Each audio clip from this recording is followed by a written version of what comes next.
Okay, we've got a clock. And I think we're good over there. The audio is turned off.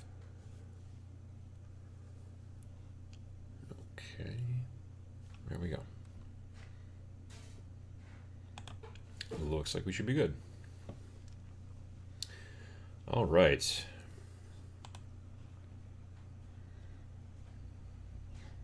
And that's not updating. I don't know why that is, so I'm just going to swing with it. All right, cool. All righty. Good morning. Good afternoon, good evening, depending on where you are. We've got a bunch of people here, it looks like, in the chat. Austin, Texas, UK, Brooklyn. What else? Zachary Campbell says, no more hurricane, y'all. That's good to hear. Always glad to hear it. Belgium, Kobe, Japan. Sunny, England, Poland. Moderator Matt is in the chat. Belgium, and Sweden, and Pittsburgh. Apparently the rain capital of the world. We had a lot of rain recently, but it's been mostly stopped. South Jersey, wet Norway, got Australia, Southampton, Northern Virginia, Corpus Christi, Canada, Cancun, fancy. Christopher Warden says morning in Uperland. That's the Upper Peninsula of Michigan. For those of you who are not in the area, speaking of not in the area, Singapore. That's far away. Monterey. We've got Dartford, Columbus, Georgia, France, Detroit. What else have we got? Dublin, Northern Ireland, Scotland. Got a whole bunch of people from that area right now. More from the Ireland, UK, the Netherlands, Newcastle, Turin, Italy, Vienna, Columbus, Hungary. Zebulon Jurgens says hello from Delavan. That's, I believe, Delavan, Wisconsin, but I could be wrong. Let's see here. Halo Chief is on the moon. Well, you're getting very good reception from the moon, evidently. So yeah, here it's sunny and 56 degrees according to my watch. So that's not too bad. If it warms up enough, my plan is hopefully this afternoon, maybe like around 3 or 4, I might be able to do some rattle can priming outside. Now you'd say to yourself, but Adam, you bought an airbrush for priming in, conditions that are not ideal, like most of the winter and all that jazz. And I would say, yeah, you're right, that's true. But I'm working on some hard plastic terrain, specifically hard plastic terrain tiles made by Secret Weapon Miniatures. They're called terrain tiles, terrain something or other. And I just got them recently, and I'm going to be using them for Kill Team. And so I want to just give them a good coat of like black Krylon camo, because it's going to... Anytime I'm working with hard plastic terrain that makes up the actual board, I generally want to try to use like the Krylon camo line, because it sticks to the plastic so well, so that I know over time, like moving dice on it and moving figures and rhinos and stuff like that on it won't scrape the paint off. So I love priming with an airbrush, predominantly on models, but on things that actually have to support models and potentially pop cans and, bags of dice and all that stuff, I generally like to use a rattle can that is designed to stick to paint, or stick to plastic. So that's why I really want to give those guys at least a good coat of black real quick before it gets too cold out. And then I'll do all the rest of the painting and stuff like that with airbrush and regular brush. So that's my plan. That and finishing up my Primaris Marines. I just need to finish their bases a little bit. Like I do some dry brushing and then paint the rims, and then they're basically done, except for the sniper. I have to finish his cloak. And then I'm on to Death Guard. I've got 6 Death Guard that I want to have painted before I go to Valhalla. And I'm leaving for Valhalla a week from today, so I gotta work.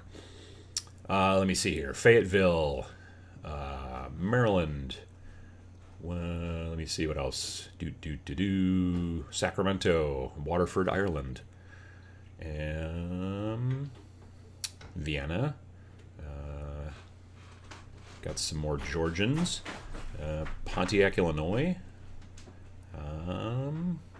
So much priming to do, so much rain in the forecast. Yeah, well, we don't have a lot of rain here coming up. Well, we have some, I think, coming up, but it's in general one of those deals where it's something that we got to keep an eye on. It's the humidity and the fact that it's supposed to get warmer later in the week, but then it's also supposed to rain. So anyway, that's where that's at. So I hope you guys are all doing well. Let me see here. The Seven Faces says, I also use the Krylon Camo line, and it works great. I sprayed in 8 degrees Celsius, and it worked fine. 8 degrees Celsius seems pretty chilly. I know that, like, from what I know of Celsius, what do you call it? Like, room temperature, they say, is around 22, 23, somewhere in there. So that sounds pretty chilly. Yeah, I think I've had pretty good luck with those types of particular rattle cans. As far as temperature is concerned, a lot of times if you take a rattle can, like if you're going to be spraying outside, because you should always try to spray that stuff outside because it's smelly and it will stink up your house or apartment or whatever. But if you keep the cans inside and keep them warm and then take them outside and spray and then bring the can back inside, some people I've read about people who will get a big bowl of water and like put it in the microwave or whatever to warm it up and then keep the cans in the warm water so that when you take it outside into the cold and spray, the can and the paint and propellant and all that junk inside is still kind of warm, and then just don't leave it out there. So that's a potential thing to do too. The humidity, that's much, much more difficult to try to fight against. I don't know a good way to make it less humid outside. You could get a bunch of those those little packets that come with like electronics and stuff that say do not eat. You could get a whole bunch of those, and that probably won't actually do anything. Brian Schmidt said, hello from Irvine. I spent last weekend teaching my 22-year-old son and his buddy how to paint and build minis. Well, good. That's you're doing the work. So yeah, absolutely, it's a good idea. Some people talking here about Nick Ramondo. Moderator Matt refers to Nick Ramondo as the Instrument of Terror. That's a pretty good name. I'll take it. Yeah, my wife says she'll take it. So absolutely. So it's Rick, the Instrument of Terror, Ramondo. There you go. That's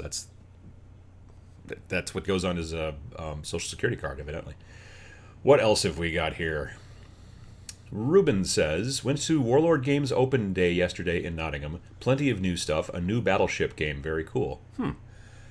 I think I've heard about the Battleship game, but I don't know a ton about it. So I'll have to do a little looking around to see like what kind of like new stuff's coming out for that. I know that they just recently came out with Blood Red. Well, not recently, but they came out with Blood Red Skies, and that's been doing pretty well for them. If you're into airplanes and stuff. So yeah.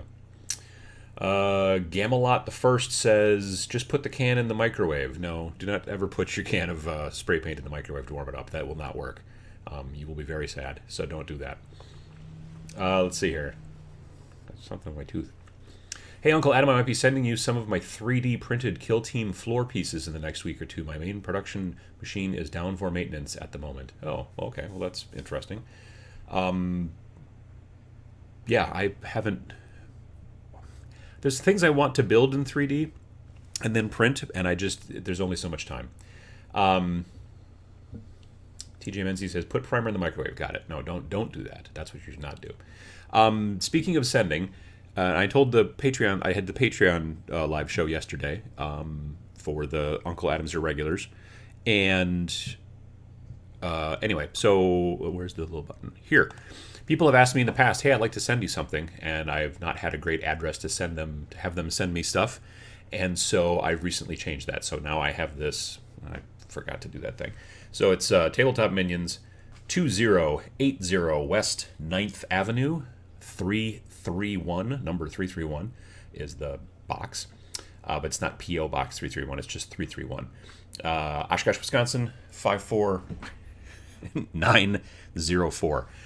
So like I said, people have been asking me. I'm going to put this eventually on the website as well. But people have been asking me like, well, I want to send you something, and so that's if you do want to, I will probably eventually maybe do like a mail time video or something like that. If you send me something that you don't want opened on air, maybe put it on the outside of the box. But otherwise, I'll try to do that. So we'll see how that goes. Anyway, that's the address. I'll maybe mention it again a little bit later on. TJ Menzie says, need a cello on a t-shirt. In progress. Let me see. Brand MJ says, today I get wrecked by building the Pelennor Fields boxes, or box set. Yeah, I saw that box set painted at Nova. They had it in a case. And it's a lot of models. It's very interesting. So, yeah. Born in Purple says, hey, Uncle Adam, I was thinking about using the House Van Sars and making them guard auxiliary for my Tau army. What do you think? I think that'd be kind of cool. I mean, if you're going to use them basically kind of like how they use the Kroot, like the Kroot are not Tau, they're just another race that kind of works for the Tau. And then there used to be the Vespids, which I don't even know if that's a thing anymore, but the Vespids were another kind of group that kind of worked for the Tau. You could do something like that. I don't know that the Van Sars look enough like Tau. Like, even if you replaced their heads and just gave them Tau heads, their feet are like kind of normal human feet, whereas the Tau walk around on weird sort of hooves. So, but if you wanted to do that, you could do that. I'm not here to tell you not to. So, yeah. Kelly says, hey, Uncle Adam, or hey, Tabletop Minions, any advice on tape masking for camo on infantry? I've done tanks before, but not infantry that way. I have not done infantry camo yet. I will potentially, even as early as today, be doing infantry camo. I will only be doing one piece of it, and that'll be on my scout sniper guy for my Primaris Marines. But it is basically the way I'm going to be doing it is I'm going to be using a template from a company called Fallout Hobbies. And I picked that up at... Where did I pick that up? I picked that up at Nova Open. They had a booth there, Fallout Hobbies, and they had a bunch of their different stencils, and so I bought some because a lot of the stencil companies generally focus their stencils on more vehicle-oriented stuff, and Fallout has got these kind of... They're maybe like 5x8 sheets, but they've got smaller, like there's maybe 6 sub sheets almost on that, and because they don't use like the hard plastic or the flexible plastic stencil, they use, you peel it off and then stick it on the thing you want to, and it's repositionable. It's kind of like a like Post-it note sticky, you know what I mean? And so you could even use it and then use it on another guy. Like, it's not like it's one-time use. You could probably use it, if you're careful, you could use it for quite a long time. But yeah, that piece from Fallout Hobbies has got 1, 2, 3, 4, 5, 6. I think 6 different pieces. And I think on one side it's like one pattern, and on the other side it's the other pattern, and then you kind of layer them to make it, But they do digital camo, they do hex camo, which isn't even really a thing, but it looks cool, cool and futuristic. They do Flecktarn, they do like old school kind of camo, like, Vietnam era, that kind of stuff. And so I bought actually a couple of sheets of that stuff because I wanted to use it specifically on my Scout Sniper to give it a try, and maybe some other stuff as well. So that stuff I think is going to work really well, and I'm looking forward to trying it out. So if you get a chance, if your local shop doesn't carry it, maybe check out the website or whatever, but I believe it's called Fallout Hobbies. I don't 100%, I think it's in the basement right now. But yeah, so being slightly sticky but not too sticky works really well. I don't know how else you would do it, like with tape or anything like that. Making camo that way I think would be really super hard. So hey, Adam, your thoughts on the Kill Team Commander box set? Well, I'm very interested in Commander. Let me go over to this and then find the right window. There's a Nightvault. Kill Team, combos, Nightvault. They had a thing in here just recently. Was it in the reveals? Maybe it was in the reveals. So they had this thing called the Kill Team Weekender, I guess, which was at Warhammer World in the UK. And they talked about Kill Team Commanders. So from what I can tell, the box set, the main book comes like this. So you've got the book, you've got some cards, and you've got some tokens. So that's cool. That's what I'm very interested in checking out, because I'm really interested in the concept of adding commanders to Kill Team. I think it's going to be really cool. But then they also have these sets, which are kind of like, and it says here, much like the various Kill Team starter sets, that each introduce a named character with their own backstory, exclusive skills and abilities, blah, blah, blah. Why pick up any old commander when you can instead grab a bespoke character with their own identity and access to skills? Now, I don't know if those are going to be, let's see here, like, are those going to be specific brand new sculpts? I'm betting not. Like, I'm pretty sure that Tau has been out there before with the knife. I'm pretty sure he's been out there. And what else have we got? Now, that's an orc, and I wouldn't know if that's a special orc. That guy. So, yeah, I don't know if they're... I would be very surprised. I think if they were making brand new sculpts... Oh, they goofed that one up. That's way too close. If they were making brand new sculpts for this, I think they'd be really focusing on that, because new sculpts are a big deal. You know, you got... This is just the standard brood lord, whatever. I'm actually going to modify... I bought one of these just recently because I'm going to modify him to make him my lictor. And I have not gotten to that yet because I've been working on other stuff. But I wanted to make a lictor on him. So I'm going to swap out the head and give him the weird, kind of Cthulhu face like the lictor has. And then these top arms are going away, and I'm putting in those big scything like this. They look like that. But yeah, so... Sorry, I didn't realize I was not exactly there. Anyway, so that's what's coming out soon from Kill Team for Commanders. I don't know when it's coming out yet. I'm hoping to get at least like this set from them, potentially maybe a little early, so I could talk about it, make some videos, because I'm very interested in kind of this sort of add-on to the game and what it'll bring. So, yeah. This sounded like a really cool event. I wish I would have been able to go there, but it is pretty far away, as it turns out. So, yeah. Let's see. Let's make the chat come back. And do that. And do this. There we go. Anyway, so I hope that answers the question. Adam Jackson says, "Hi, Uncle Adam. What do you think of the new announced expansion for Kill Team?" I was just talking about that. Librarian Commander for Space Marines is a good defense against Thousand Suns psychic attacks. I haven't gone up against Thousand Suns yet. Like, there's not a lot of psychic really in Kill Team. You know what I mean? There's not, like... I do want to build rubric Marines, which is a little hard to say, which is Thousand Sun dudes. But yeah, I do want to give that... Oh, I forgot to click the thing. Sorry. Yes. So I do want to give that a try, the rubric Marines, because I think it'd be interesting. And like I said, right, everything I've built so far doesn't really have anything psychic, other than... I mean, Tyranids have some psychic-y sort of stuff with, like, the synapse, but they don't really, that I remember, have any actual psychic things you do in the psychic phase too much. So, but yeah, so I'm looking forward to it. Really looking forward to it. I think that'd be kind of cool. Orc is a reused figure, according to Christopher Warden. I kind of figured that. Like I said, I think that if there would have been like straight up brand new sculpts just for Kill Team or something like that, they would have really featured those on the page and showed them off, and they didn't. So that's why I think they're just basically repackaging, which is fine, especially for people who are getting into it.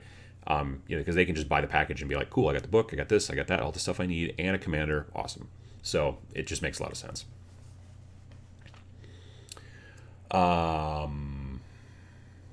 Dax the Destroyer says, someone who went to the event confirmed yesterday no new sculpts. Yep, that's kind of what I figured. Let me see here. Me and my wife just started painting some figures and want to test play Kill Team when we get the rules. Any tips to learn the game for a total noob?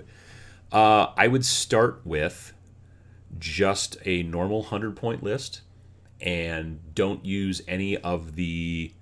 I would tell you right off the bat, don't even bother with the scout phase. There's a scout phase that technically you can do before the game starts. Skip that when you first start, number one. Number two, don't use any of the tactics.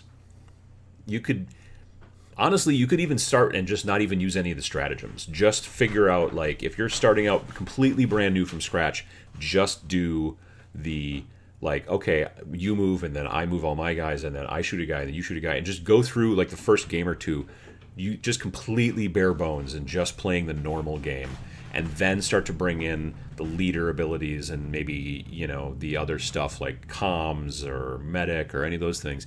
Because the thing is that if you don't know how to play the game, it's very difficult for you to build a list using those specialists when you don't know what the benefit is. You know what I mean? So start out just at bare bones as possible and then go from there. Then start adding in the specialists. Then you can start adding in like the command points and the tactics and stuff like that. And then down the road, you can even start doing what's the other one? Why does my camera keep going out of focus? That's weird. The other thing you can do then is start putting in the advanced rules, like jumping and falling and things like that, and then get into campaigns. That's, I think, probably a good way to go. Tommy D says, "Hi, Adam. Will you be getting back into Battletech if and when the new minis and rules come out?" I don't know, frankly. I've always had kind of like a special place in my heart for Battletech, but I don't know. Like, when I was at Origins, I thought about First Strike, Alpha Strike. I think it's Alpha Strike, the new kind of like sort of vaguely streamlined version of Battletech, as opposed to like classic Battletech or whatever. And so I was kind of interested in that. And they had a ton of the models for sale, like in these boxes, and they had this really good sale. Like normally the boxes are like $20 a piece, but she's like, "Well, I'll give you all 7 of these $20 boxes for $50, which is like a ridiculous deal." And I was like, well. I mean, the models aren't great. They've never been great. They've always been kind of static. But, it's a giant robot that's like, 30 or 40 meters tall. It's not going to be like crazy, like anime posed or whatever, generally. That all being said, I was like, okay, that's a pretty good deal. How much is the book? And she's like, "Oh, we don't have the book. We don't have the instructions." So, yeah.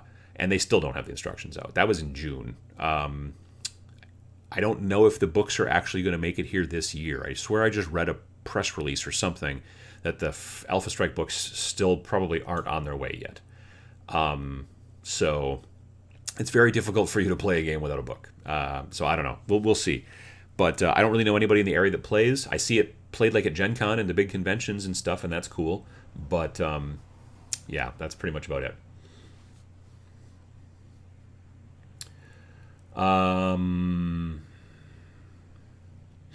Alejandro says, "I think all the psychic stuff will be deeply used with the expansion, if rumors are true, about Inquisition and probably demons." So yeah, when they eventually do make a Inquisition/demons kind of expansion, you're right. There probably will be a lot of sci-fi, or not sci-fi, psychic stuff, psyker stuff. So yeah, that's probably where that at. JP Got Rocket says, "Adam got a haircut?" Yes, I did. Like on Wednesday, I think. VJ Morph says, "By the way, Adam, those new iridescent paints are from Turbo Dork, not Turbo Nerd or whatever we came up with last night." No, I think I said Turbo Dork, didn't I? They sent me some. I haven't had a chance yet to play with them. I've been seeing a lot of other people like posting about them, and they look cool. I want to use them I want to try them on my Tau stealth suits. I think the color shift paints would look really cool, like almost like, because they're stealth suits, so they've got like a stealth field going on. You look at them one way and they're blue, and you look at them another way and they're green or whatever. I think that'd be kind of neat.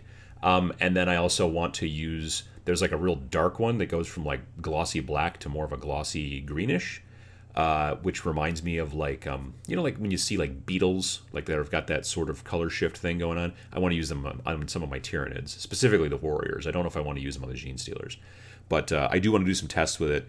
I know some people have said it does work great with brush as opposed to airbrush. I would like to try it on something else first to see. The guys from Turbo Dork said that it's best if you can lay down a glossy black primer. Like if you lay down like a black primer and then a gloss coat over it and then spray the stuff over it, then it has the best effect. So I want to test some of that too.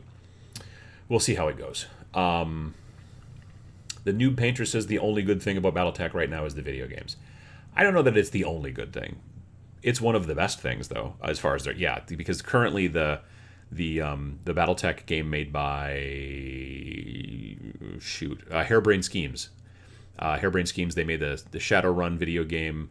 The head of that company is Jordan Weissman, who basically invented both Shadowrun and Battletech for the most part. They made a turn-based video game based off of a PC game based off of Battletech, which is pretty awesome.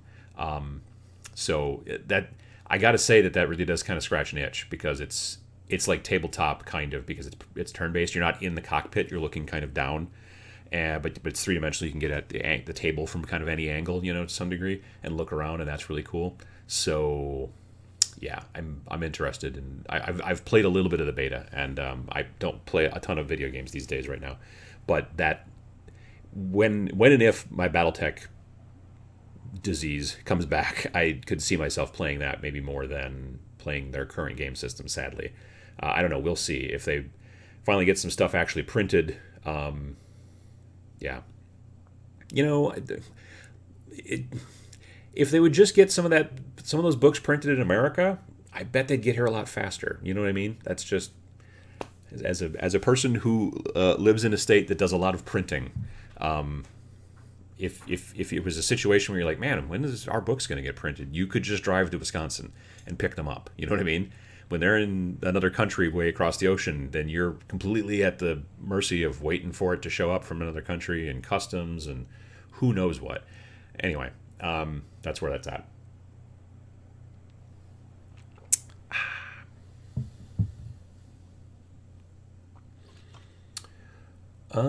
DJ Todd P. Harris. Hey, how you doing? Any tips on how to paint dead flesh? Well, the way I've been doing it mostly lately is to either start with an off-white, like a bone color, and then use a green wash, like GW makes like a camo wash, they call it, but so does Army Painter. I would, with the Army Painter one specifically, and even with the GW one, I would probably water it down, because you don't want it to be like super dark green. You want it to just be greenish, kind of a pallid sort of a thing. That being said, Vallejo also makes a dead flesh color, which is actually quite nice. I think it's dead flesh. Necrotic flesh? I don't know. It's like a very, very, very pale kind of green cream. And that works out really nicely too. And then you can just do like a little, maybe a bit of sepia wash in some of the crevices, but not everywhere. Do a little bit of highlight with some white after that. Yeah, I could see that. Or you use like the dead flesh and then you glaze it technically with one of the secret weapon washes, which are technically glazes. And you use the parchment one because that would lighten things up a bit. And yeah, I could see that working out real well too.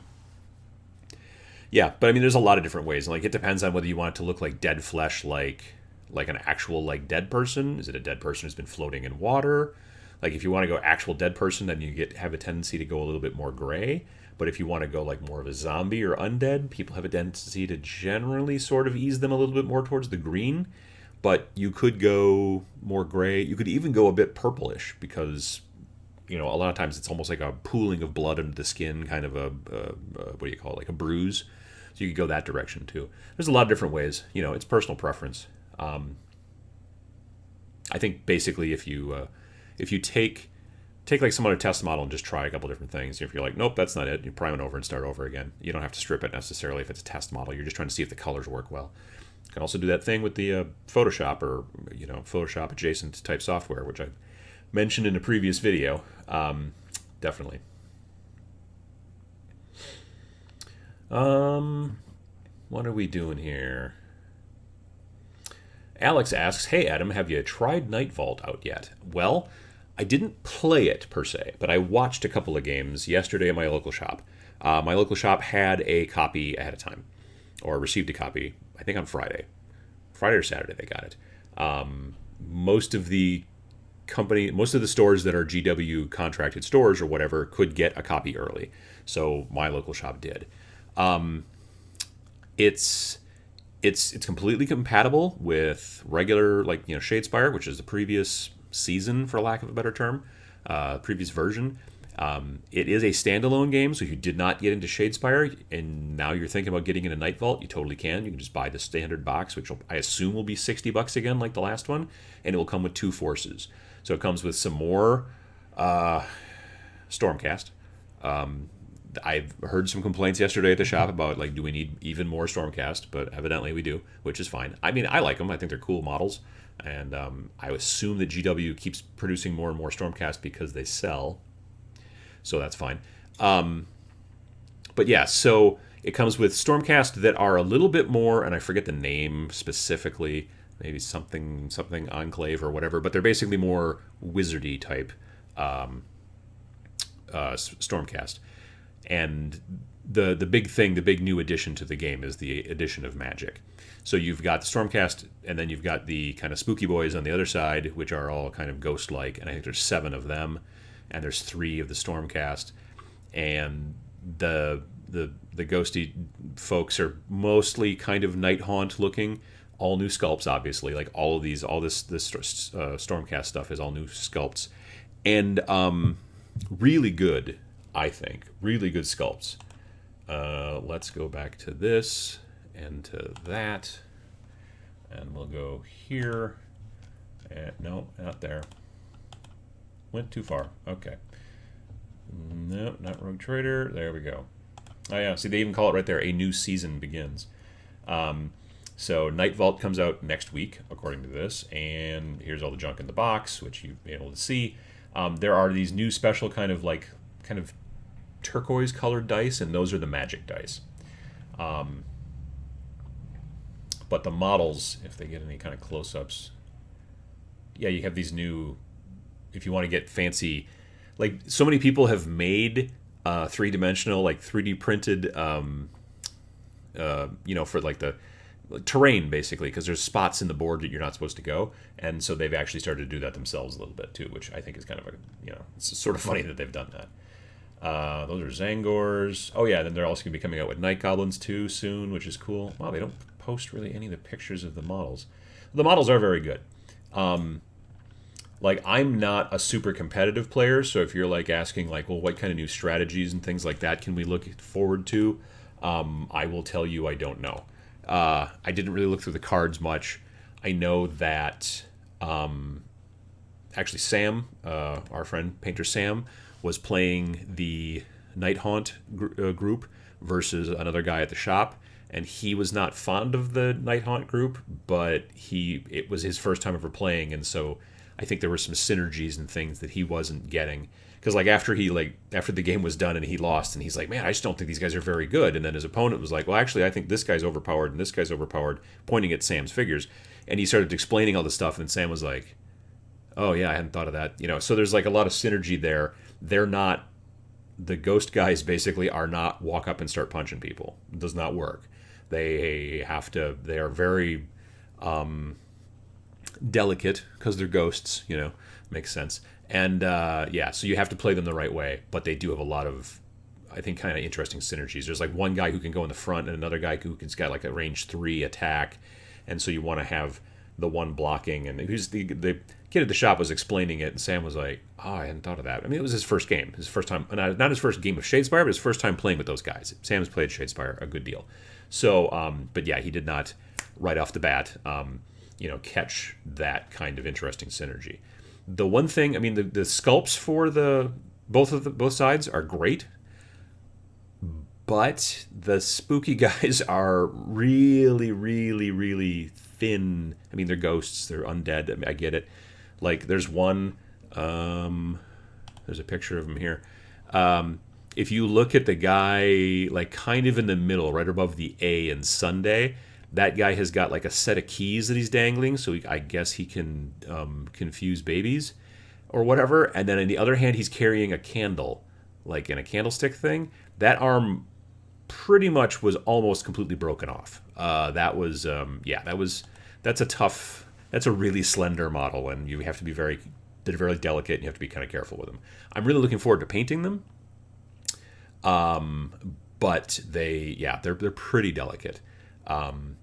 There's obviously 2 new boards in there, and they're both double-sided, so it's 4 new boards. There are new effects on the boards, but the games that they were playing yesterday at the shop, they were just kind of like ignoring these new effects because they were just pretty much trying to figure out the magic stuff. The magic stuff doesn't seem crazy overpowered. Not every figure can do it. The card next to their name will have a number that will tell you what level of kind of like magic user they are, so you can tell which ones can do magic and which ones don't. There's a scatter kind of mechanic to some of the spells. Some of the spells are like buffs. One of them, like, they can do a spell basically that pretty much inspires them, so that you flip the player card over, which is cool. But other ones do more like attack type spells, and there are some that are, like I said, they've got a scatter mechanic. So you lay one of those little hex shaped kind of, looks like one of the objectives, and you lay it down on the board, and you orient it a certain way, and then you roll dice, and then you go, okay, well, I rolled this one and this one twice, so I have to go either 1 this way and then 2 that way, or I have to go 2 that way and 1 this way. So you have a little bit of kind of control in your scatter to some degree, which is a really interesting mechanic. I have to admit, I'm not as much of a fan of scatter anymore since 7th edition turned into 8th edition, and we don't worry about templates and all that kind of junk anymore. But in this game, being on a hex, and it kind of makes some sense. So, yeah, it was pretty good. The new painter asks, how many of those unpainted minis did Sam wind up eating? Yeah, that was... let me see if I can't show you that picture real quick here. Yeah, that was... I took some pictures yesterday and put it on the Instagram. Should have had this up ahead of time, I guess.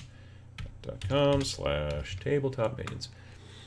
And I should probably also make it so you guys can see this. There we go.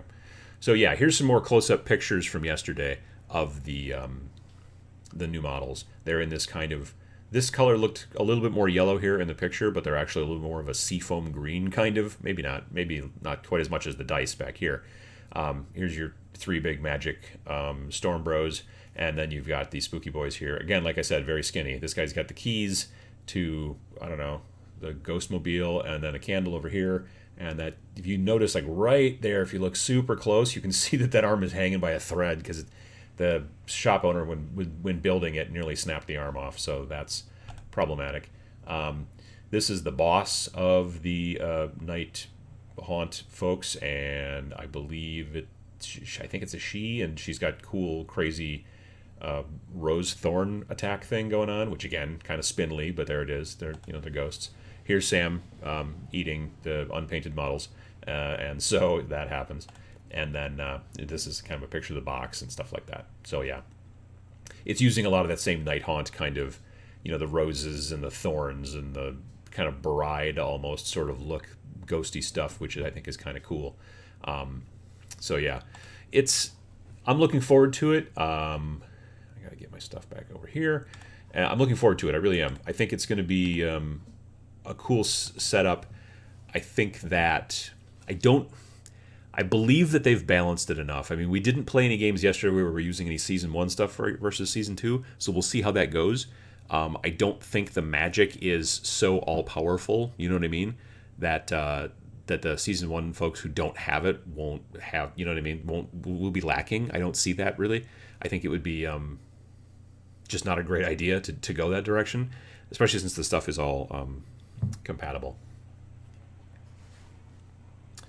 Dorn Jr. says, unless they are the last set to be released, looks like no lizards. Yeah, no, I know. I saw that too. I'm kind of bummed. Like, some of the new sets that are going to be coming out, there's going to be Night Goblins, which I think is really kind of cool, because Night Goblins have been a little neglected in general.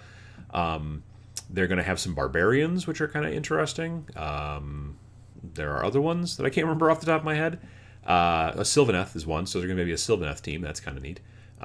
But... yeah, I do wish that there was going to be some Seraphon, a.k.a. lizard dudes, lizard folks, and it doesn't look like there is going to be, so that's a bummer. Because I just want to paint, like, 5, I don't want to paint a whole bunch. Yeah.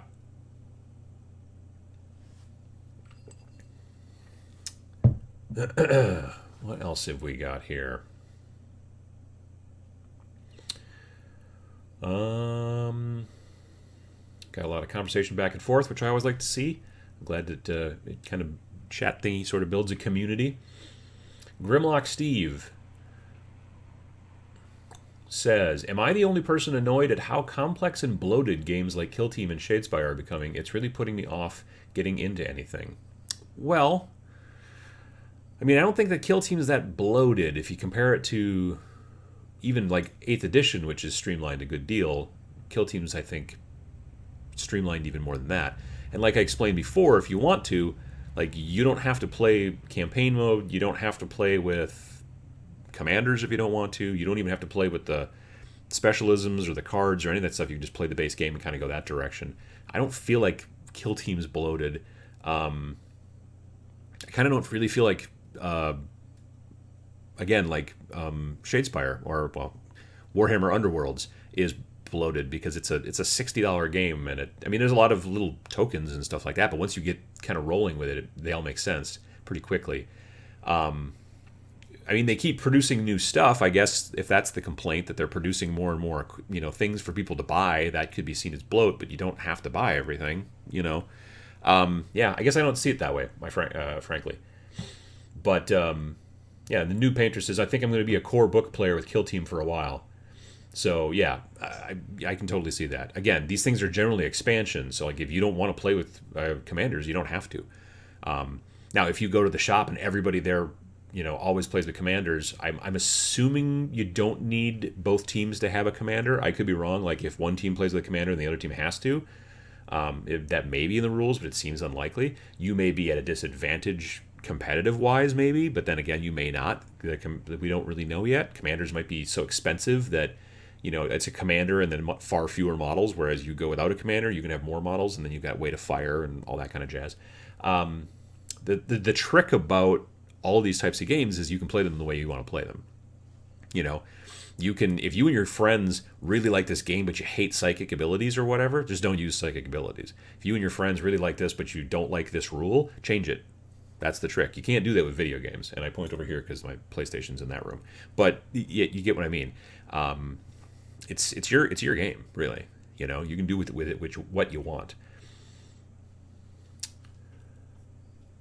Headhunter says, never played Shadespire, so this might be a noob question. Do you need to own Shadespire to play Nightvault, or is it a standalone game? It is a standalone game. It is backwards compatible with Shadespire, but it is that main box for $60 where you get the ghost people and the magical storm bros. That is a standalone game. So it comes with the boards, comes with the cards, comes with the dice, comes with all the stuff you need. And like I said, at least in the United States, it's $60. So and it comes out I think next week. So yeah, that would be a standalone. So if you didn't want to get into Stormcast, or if you didn't want to get into Shadespire, and in the original Shadespire box, you get regular Stormcast and you get some Khorne Blood Warriors, Reavers. I don't know, the shirtless guys. If you didn't want either of those and you just wanted to just go straight to the new set, you could totally do that. Yeah. My camera's wiggling a lot today. I apologize about wiggly camera. Good morning from Texas. Someone said distinct lack of Nurgle. Yeah, that's also kind of a bummer. I do wish that there was some Nurgle going on in there. I know there's a Nurgle Blood Bowl team now. I might think about picking up eventually. But yeah. David says, experienced gamer but new to Kill Team. Best team for a newbie. Oh gosh, best team for a newbie. I can't really think of one that's like really newbie specific. I guess I would go with something that's maybe got more figures in it. Like I would not go with Grey Knights or Deathwatch, because Deathwatch and Grey Knights, like if you're going to play a 100-point game, you are probably bringing maybe 4 even, but probably 5 models. So benefit is you're only having to paint 4 or 5 models, admittedly, but then you have these very super elite troops, and if you go up against somebody who has 20 orcs or something like that, that could be problematic. You've got stronger people and more powerful guns and all that kind of jazz, but just overall weight of fire could be an issue. So if you're looking for a newbie-friendly army, I would go with something maybe a bit more shooty. I mean, like Tau might be okay, but they kind of are pretty glass cannon, like you get in their face and they don't like that. Honestly, Space Marines might be the way to go. If you get some Primaris, they got 2 wounds each. You get some Reavers in there. Those guys are kind of cool. Imperial Guard's not a bad idea. Like Harlequins, again, you're bringing generally like 5. You're not bringing that many Harlequins to the dance, as it were. So your Space Clowns are maybe not your best starter army. Tyranids, maybe? Tyranids are very close combat oriented. Really only the warriors can do much in the way of shooting. So there's that. Yeah, that's kind of the thing.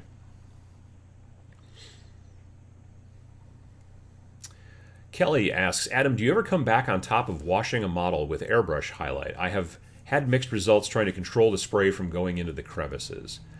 No, not particularly. I generally do. Normally, what happens is if I'm getting into airbrush, I start and I do my priming, my base coating, and then I do my highlighting, and then I'm done airbrushing on those models, and then I take them to the table and I do everything else pretty much with brush, unless I need to throw like a gloss coat on there and then go back to brush again. Like if it's maybe like a gloss coat because I'm then going to do some washes that need to be over gloss coat so they work better, I'll go that direction once in a great while. But generally, once I'm done airbrushing and then I head to the hobby table and start painting with a brush, I don't generally go back to the airbrush. Eventually, I will go back to the airbrush, but it will be for just dull, for varnish. Right now, I have a tendency to varnish everything rattle can with Tester's dull coat, and I do that outside. And sometimes I obviously have to wait till it gets nice out. But I do want to start actually. I want to find a good airbrush matte varnish that I like, and then I'll start doing that too. But that's kind of where that's at right now.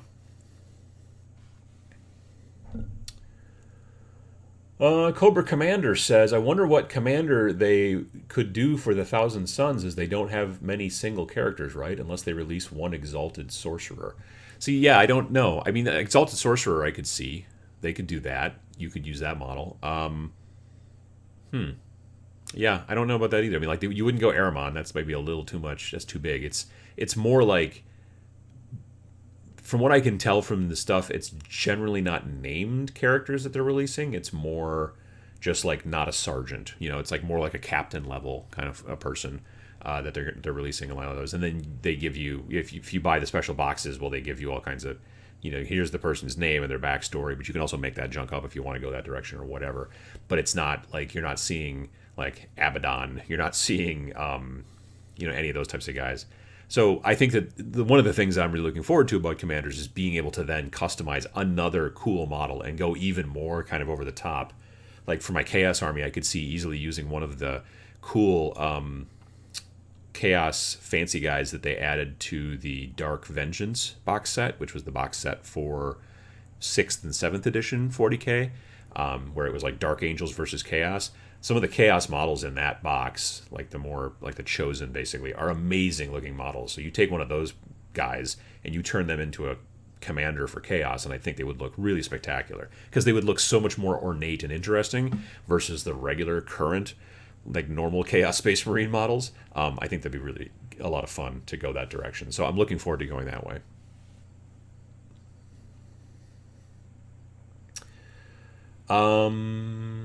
Randall says that Adeptus Mechanicus and Kill Team can be both shooty and good in hand-to-hand, nicely balanced if you get a few Ruststalkers/Infiltrators. That's true, too. My initial army list was just the models that came in the starter box, so I was just going Vanguards and Rangers. And then when I went to Nova Open, there's a vendor there called the Bits Guy. He's at Gen Con, he's at Adepticon. It's actually from the Toledo Game Room, I think is the name of the place. But when he travels, he's just the bits guy. And he brings all these big, giant buckets full of bits, little arms and legs and shoulder pads and little Ziploc bags. But he also brings stuff that people have sold to him, either painted things or half-painted things, or I built it but never painted it. And before everybody kind of got there on Wednesday, I was looking through his stuff, and he had a set of 5, I think they're infiltrators. They're not the one. They're the ones with the R2D2 heads and not the cloaked heads, but they're the big spindly guys. And they got the taser goads and the flechette something or other gun. And he had 5 of those, stuck to a piece of cardboard with double-sided tape, unpainted but built. And he had 5 of those for like $30, and I snatched those up because I wanted to put them in my AdMech army. So I've just been scraping off mold lines because, like I said yesterday in the Patreon show, the Savage that put them together didn't take off the mold lines, so I've been doing that. Definitely.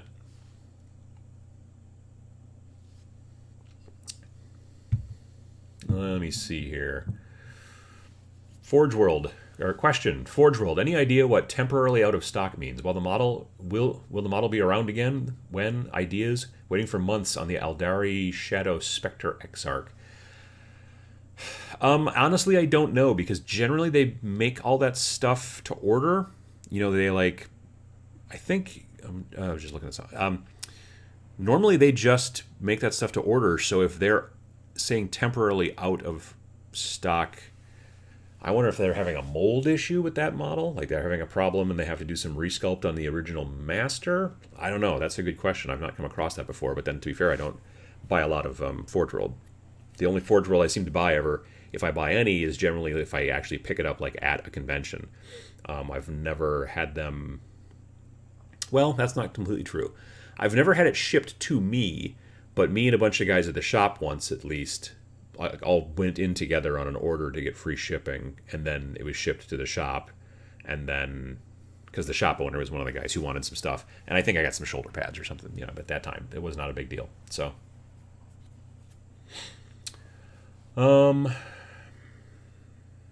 Michael Strange says, Kill Team was a godsend as I have 3 starter boxes that I can pull teams from. Dark Vengeance, Shadow War Armageddon, and Dark Imperium. No, that's very true. I mean, like, we were talking yesterday a little bit about how there's and a bunch of people brought this up in the comments when I did the video a while back about how to start a kill team for under $50. And there's now I can't think of what it's called, First Strike maybe, but it's a set that you can buy from stores that sell GW stuff if they have like a contract. I don't know if they don't have a contract and they buy it through regular distribution, I don't know if they can get it.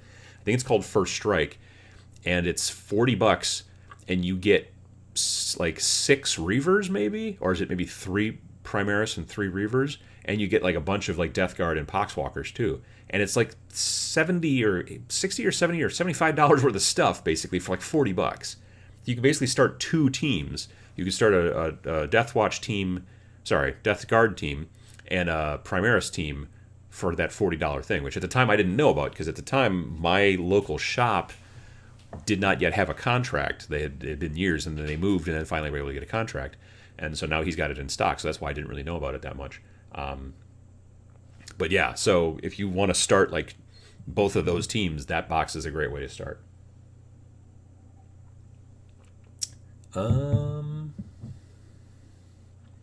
David says, thank you for the Kill Team response. Decided with Space Marines. Well, there you go. I think the Space Marines are, they're one of the reasons that a lot of people play Space Marines is because A, they look really cool, I think, partially. And B, it's also kind of a good, like, I don't want to say middle of the road, but they're not too shooty or too close combat. They're able to do both relatively well. I have a very itchy nose this morning. I think I have a mustache. Hair sticking me. Anyway. There we go. Steve says, bonjour. First catching live. Always a great show. Well, thank you. I appreciate it. What else have we got? Let me see. A bunch of chat. Can you please talk more about the upcoming Kill Team releases? Pretty much all I really know about is the stuff for commanders. And I don't know a ton about that. I pretty much know as much as you guys know as far as the website is concerned. Let me get back to here and there and then do this. So yeah, for those of you that just joined or whatever, yesterday over in the UK, they had a big fancy Kill Team Weekender, and they talked a lot about Kill Team Commanders, which is going to be a new book coming out. And it's going to have a bunch of cards and some tokens, and you'll be able to have special commanders that you'll be able to add to your group, to your kill team. They're also going to be doing these commander sets, which allow you to have... Oh, cool. That's one of those Dominus dudes. So you'll be able to add, like, special guys to your force that are, like, above leaders. Like, leaders are more like sergeants, kind of, in this situation, and then your commanders are going to be more like captains. And you'll be able to add that. So it'll be interesting to see how that goes. This is kind of interesting. Like, they're going to be starting also to make some more of the new, what do you call it? Like those boxes that they're doing, the starter boxes, kind of, where you get like a certain amount of troops, you get some cards and tokens, and you also get a little bit of terrain. They announced a couple new ones. One for the Tau, which is cool. It's got fire warriors and some support drones, which is cool. But it has the like Wall of Martyrs terrain, which I own but have never painted, and I really ought to. But if you ever get a good chance to look at this terrain up close, you can't really see in this picture, but all along the bottom of these walls, it's just all dead Imperial Guard. There's just all dead Cadians, basically, just as like part of the wall. It's kind of a strange set. And then they're also doing the same thing. There's a small Necron group that's basically, it looks like it's 5 normal immortals and more of those kind of trenches. And then there's a new kill zone, which is even more of those trenches, and like the new board that just looks kind of like all blowed up with a bunch of craters and stuff like that. That's actually kind of a cool board. Like, I wouldn't need it because I don't know that I need any of that terrain because I already have it, but I kind of just want the cardboard. Like, the board is sort of cool. But, yeah, so it sounds pretty cool. Looks like they had Duncan there. And he was doing stuff and whatever. Again, like I said, it would be lovely if I could kind of get to these things once in a while, but they're pretty far away. I know there's been some events that have been at the Texas thing, the Citadel in Texas, but I haven't really gone to anything like that either. I do wish there was something a little bit more close. Like, there used to be a really cool... Whoops, hang on. Boom. There used to be a really cool... it was called the Battle Bunker. There was like one in L.A., I remember hearing about that one. I'm assuming there was one someplace on the East Coast, and there was also one in Chicago. There were probably more, but the only ones I remember really, especially the Chicago one. And I remember going to that back in like 2010, and it was super cool. So hopefully they'll bring some of that kind of stuff back over time, you know. Like they had, heck, maybe they'll bring back, you know, the Games Days. That would be great. I would like to see that kind of stuff. I never got a chance to go to a Games Day because it used to happen during a really, really terrible time at my old job where we were always busy doing our big event every year. And so it almost always coincided, so I couldn't go. Even when it was in Chicago, it would have been like a 3-hour drive to go down there. Couldn't do it. So that was a bummer. Rolling Thunder says, I like the new trench terrain for Kill Team. It's not technically new. I mean, it's new in those boxes, like they put in new stuff into those boxes, but that's not... that they've had that trench terrain for quite some time. Like I said, it's... I think if you just do a search for, like, Wall of Martyrs, I remember, because it is literally, like, the base of all those walls are just a bunch of dead Imperial Guard. Brent asks, Adam, what should I buy to expand my Primaris Marines? I have all the guys in the Dark Imperium box. If you're talking about for regular 8th edition, I would definitely look into probably, I would say, an Apothecary. First of all, it's a spectacular model. It's really a nice model. And 2, it's just always nice to have basically kind of a medic-y type folk, you know, on your thing there. Yeah, I would probably say that. You know, you could go with the Chaplain, except the Chaplain's really best when you're going mostly kind of more hand-to-hand. And if you're going a lot of Primaris, you're probably doing a lot of shooting. You know what I mean? Yeah, I went with the Apothecary. Apothecary's in my 2,000-point Primaris army. And it's a great model. Joshua asks, were you ever into the Space Marine video game, Uncle Adam? What do you think of the recent insurgence of people playing it? I did not know there was an insurgence or a resurgence of people playing it. That's kind of cool. I did play it on the Xbox 360, I think, back in the day, and I did really enjoy it. The very end was incredibly frustrating, and it kind of annoyed me, but I did finally get through it. And I'm not a very good video game player, but I did finally get through it. But I did really enjoy that game. I kind of almost wish they would make another game like that one. That one was a lot of fun.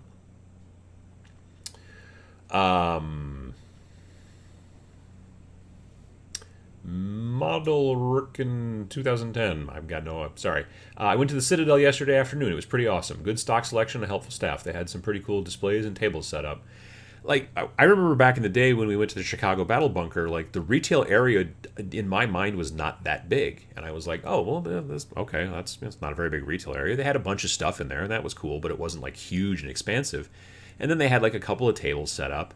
I was like, oh, this is, you know, okay. And they had, like, a little bar area, but they weren't serving drinks. It was just a place you could sit and, like, paint, and they could teach you how to paint. And so it was kind of a bar. Like, you had, you know, stools and then, like, but not, like, you know, they weren't serving alcohol. But I was like, oh, well, this is, I kind of figured this would be bigger. That's weird.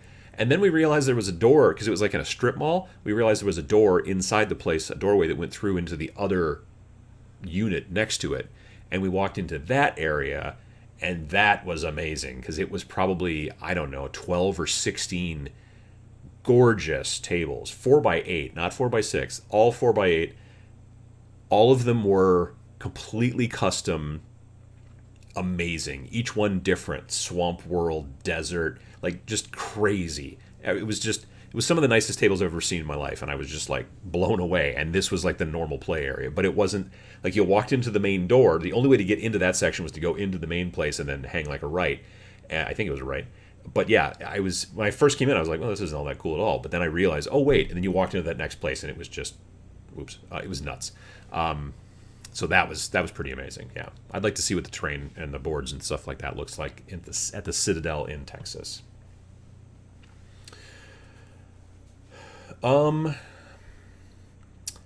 Peter says, "Hey Adam, greetings from Denmark. Have you ever painted Tzeentch models?" I have not. I am very interested in doing some Rubric Marines for Kill Team. I think a box of Rubric Marines would be cool because they're just, I think, very interesting models, especially the new ones. Like, I bought old Thousand Suns back in the day that were metal, and they were just basically a bunch of add-on pieces to the plastic. And I built some, and I just wasn't feeling it. They just looked just kind of snapped on and extra. And when they re-released them with the new Rubric Marines with the really cool plastic sculpts and all that stuff, probably about, I don't know, 3 years ago or whatever it was, I was like, wow, those are super cool. But I wasn't planning on running a Thousand Suns army. But now, because I can run 7 of them or whatever, that's very cool. So yeah, I'm thinking that's going to be an army of mine down the road. I probably won't add any Zangors to it because I kind of don't like the Zangors. I just don't like the look of them, the weird kind of bird folks. So I'll probably just stick straight with the kind of like my Death Guard. Like, I don't use any Pox Walkers in my Death Guard. I just use straight up just Death Guard. I should probably think about Pox Walkers, but not yet. So that's kind of where that's at. Yeah. Jonathan Kelly says, if you're using cork on bases, do you need to pin the model or will glue suffice? That's a good question. I'm trying to remember how I usually do it. I think I don't... Well, I do frequently, I think, pin when I'm using cork. I do. I'll just drill a small, short hole into the bottom of the foot or whatever, and then throw a piece of... I'll glue a piece of paper clip in there, clip it off, and then I'll poke that into the cork.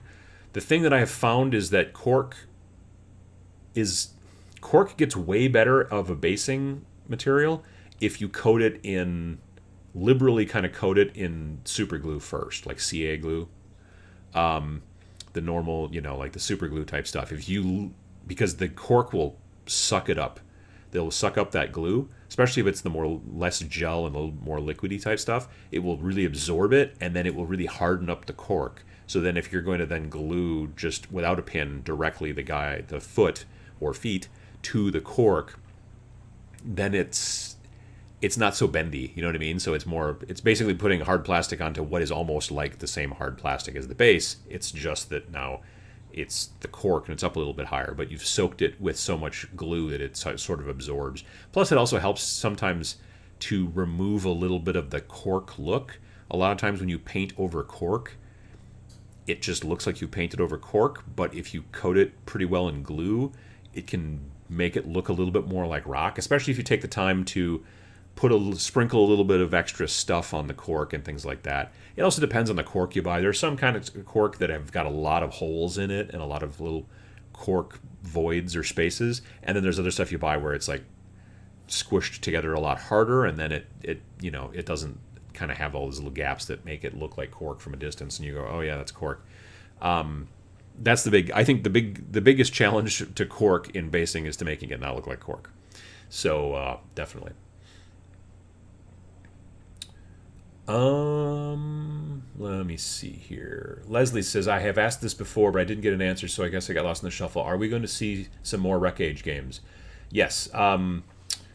I have a second bat rep that Matt and I did, and there was an audio problem, so I have to do a bunch of work to fix that. And when I do, then there will be that second bat rep. I'm potentially... It's either going to happen just before or probably just after I get back from Valhalla. So we'll see how that works out. So, but yeah, definitely. And then I'm going to be doing other battle reports as well. But yeah, that one's like we did the first one. It was, and now we've got a second one that I've just got. It's longer. The first one was like maybe 17 minutes long. The second one's probably closer to a half hour long. So it's a longer edit as well. And like I said, the audio is goofed up and I've got to fix it. It's not like it was recorded poorly. It's just my recorder doesn't want me to. I can listen to it on the recorder, but if I take that card out of the recorder, put it in my computer, my computer doesn't want to see that card. So, and I had to do this with the first one too, but it was a shorter video, so it didn't take as long. But I just basically, and I think I mentioned this before, I basically just pushed play on the recorder and then put it into my other digital recorder to record it. And it's like back in the day when you wanted to copy a tape and you put in the tape and you put in the other tape and then you press play and you press record. It's like that, only now and not on tape. So that's kind of where that's at.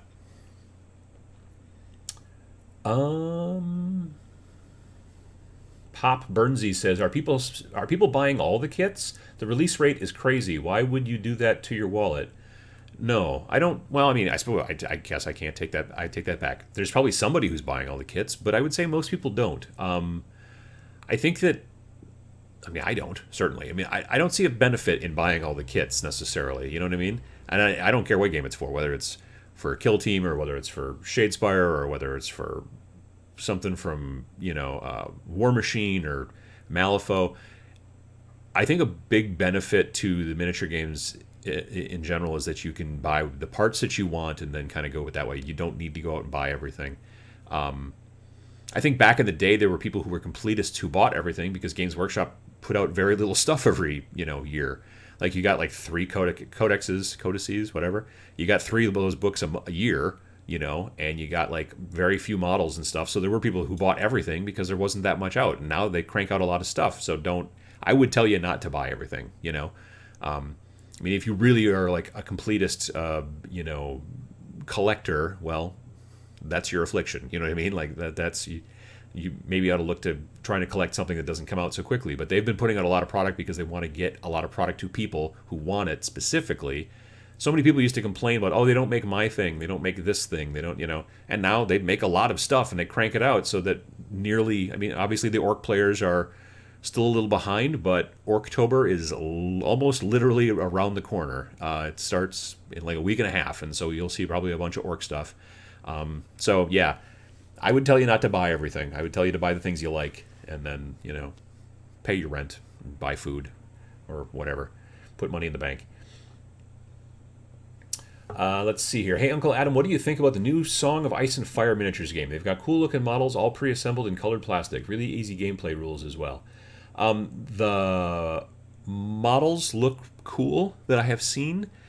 I don't generally like what I call generally rank and flank style games where you've got like a rectangular block of dudes or whatever, soldiers of any kind, and you move them around. I don't like those games. I like them where you move your people separately, and it's a little bit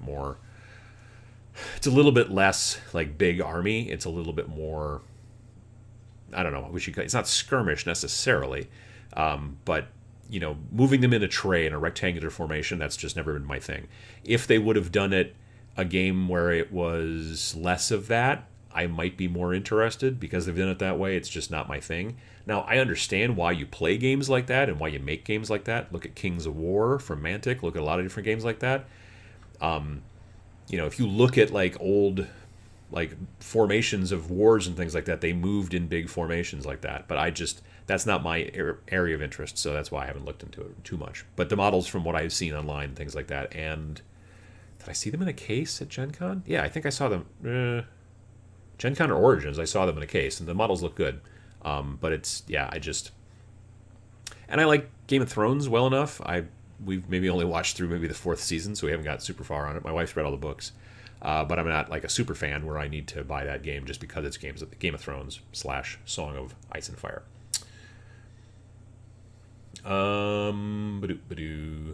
What else have we got here?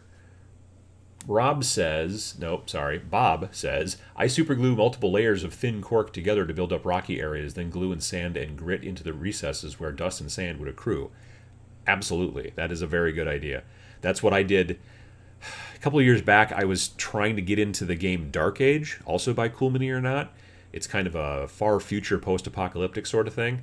And there's a faction in that game called Core, which is an acronym for something. And it is basically robots. It's like post-apocalyptic, and these robots used to help people and do robot stuff. And then the apocalypse came, and the robots, like programming, kind of corrupted and failed. And now the robots are like, okay, well, to keep being robots, we need fuel. People are fuel, so we will just eat people. Which is, that's you want to put some programming in there that says don't eat people, but whatever. That's water under the bridge. So anyway, the models are very interesting to me. I like the look of them. They're very different than what you would expect kind of robots to look like in some situations. Long story short, the biggest of the robots at the time was called a Pathfinder. It's this crazy looking model. And it's got these weird spider legs, and I wanted it to be kind of coming off of like a big rocky thing and kind of into a lower area. And it's a big base. It was, I don't know, like a 80 millimeter base that it came on, something really big. And so I did that same thing where I took thin layers of cork. You can get thin layers of cork very frequently, either at like a hardware store. It will come in a roll so that people will use it to like glue to their walls to make it a cork board, I guess. Or you can sometimes buy like tiles that are like small, maybe they're 8 inches and they're designed to be stuck to walls, kind of same deal. Sometimes you can even just buy coasters, like cork coasters, which will work. And you can just sort of break them apart and use them as rocks and stuff like that. Anyway, they're pretty thin, so if you want like a higher thing, I did the exact same thing. Like I glued it down. Basically, I glued a bunch of them together, and then I just shaved it down to get the shape that I wanted and all that stuff, and then covered it in more glue and some baking soda and stuff like that. And it does not look like too much. It doesn't look too much like cork at that point anymore. It works out nicely. You can kind of use layers of cork to kind of sculpt and build up stuff like that in bases and terrain if you want to go that direction. But it turned out really well. What else have we got here? Nick Felikos says, "Hey Adam, do you know the best way to buy a bulk army?" eBay, probably. I would tell you to go to eBay and look for people who are selling off their armies, and then buy those. Get ready to do a lot of stripping, stripping paint, re-gluing arms and things like that. Probably scraping mold lines. But yeah, I would say that's. I mean, the only other thing I could see besides buying stuff on eBay used like that for bulk armies is some stores may give you a good discount if you pre-order. Like if you go to them and said, "Look, I need all this," and it's a huge, let's say 40K, let's say it's a huge Age of Sigmar army, and you need all this stuff, and you go to the store and say, "Look, I'm going to order all this from you," they might give you more than say 10 or 15% off. It depends. But yeah, it's hard to say. eBay is probably your best bet, though. DJ Todd P. Harris says, "Any tips on refurbishing paintbrushes? I keep destroying mine." I'm not good at that, and I need to find out more about it. I did just notice recently that my friend Terry Latorco did a video. She's on YouTube. She's a writer for Geek and Sundry. She's got a YouTube channel. I think it's called That Terry Girl, Teri. If you look, she just recently posted a video about refurbishing brushes because evidently her husband is very rough on brushes, and so you might want to do a YouTube search for her channel. Terry, it's Litorco, Litorco. I think I'm spelling that properly, and she just did a video about that, so you might want to take a look at that. She does good work, and yeah, she just did a video about it, but I haven't really looked into it. I need to get better at it. I did actually pick up some brush soap from Games and Gears when I was at Nova, and I just need to get better about using it because, like right now, I have a whole bunch of cheap brushes that I just sort of beat to death until they don't work anymore, and then I move to another one. Cheap brushes are not the end of the world. There are some people who will tell you, "Oh, no, you have to use this kind of brush and you have to use that kind of brush." If you go back a couple of years and look at that video I did at Adepticon where I talked to a bunch of pro painters and I asked them all a bunch of kind of like noob questions, they all kind of disagreed about whether you want to go with like the best brushes you can buy or whether you want to use, junk brushes. Sam generally uses very inexpensive brushes for 90% of the painting that he does, and then sometimes when he has to get like super fancy, like freehand and things like that, then he goes with expensive like Winsor Newton, like Series 7 type brushes or something along those lines. But the majority of the actual day-to-day brush painting he does, he uses shockingly cheap brushes, like 5 for $6 or something like that. So, you know, you want to look at cheap brushes, you know, find what you like, and then stick with that and until maybe you want to get something better. But I would not do the majority of your tabletop quality painting with super expensive brushes. I would use cheaper stuff, and then maybe if you're trying to get real fancy on a shoulder pad or do eyes or something like that, then use an expensive brush. But it's up to you. JP Got Rocket says, why are robots eating people? For fuel. That's why they needed to do it, from what I could tell. I think that was at least, I believe, the storyline in Dark Age. See, this is the half that you gotta, you know, you should definitely always write a rule in your code that says do not eat people. Rolling Thunder says, Adam, do you plan on running any videos about Orktober? I have had my head in the sand for years about this event. Well, I don't know. I don't know if that new Speed Freaks game is supposed to be coming out in Orktober. You'd kind of think so. Seems like kind of on the nose as far as when to get it done. I don't know, maybe. I mean, I've never played orcs before or even really built them or anything like that. I might think about doing an orc kill team, so maybe Orktober would be the time to kind of work on that. We'll see. I got a lot of other stuff going on as well, so it may not be the time to do it, but we'll see. S. Brian Lloyd says, I used to use conditioning gel for my brushes. Very good for that, but I can't find it anymore. I've not heard of conditioning gel for brushes. I've heard of people that will use actual, like conditioner like you would use in your hair to kind of, do their brushes and stuff like that. But I've not heard of any specific conditioning gel just for brushes. There's probably some out there, certainly, but... Bullet Bishop Byron says, speaking of Cool Mini or not, I love Wrath of Kings. I wish it wasn't fizzling out as a game. Yeah, I really like it too. I like the game system pretty well. Like, I like that kind of D10 thing with the cards and trying to figure out like how much damage they did to you and that kind of stuff. That I like. I like a bunch of the sculpts. Not all of them, but I definitely love House Hadros, the Fishman. There were a couple other groups in that. And I loved the storyline. Like, if you bought the original rule book for Wrath of Kings or even downloaded the free PDF, they had this kind of basically almost like a novella that was the storyline in there. And I really enjoyed that piece of fiction. It was really well done. So, yeah, I don't know why they've decided to focus on Dark Age instead. I'm assuming Dark Age was selling better.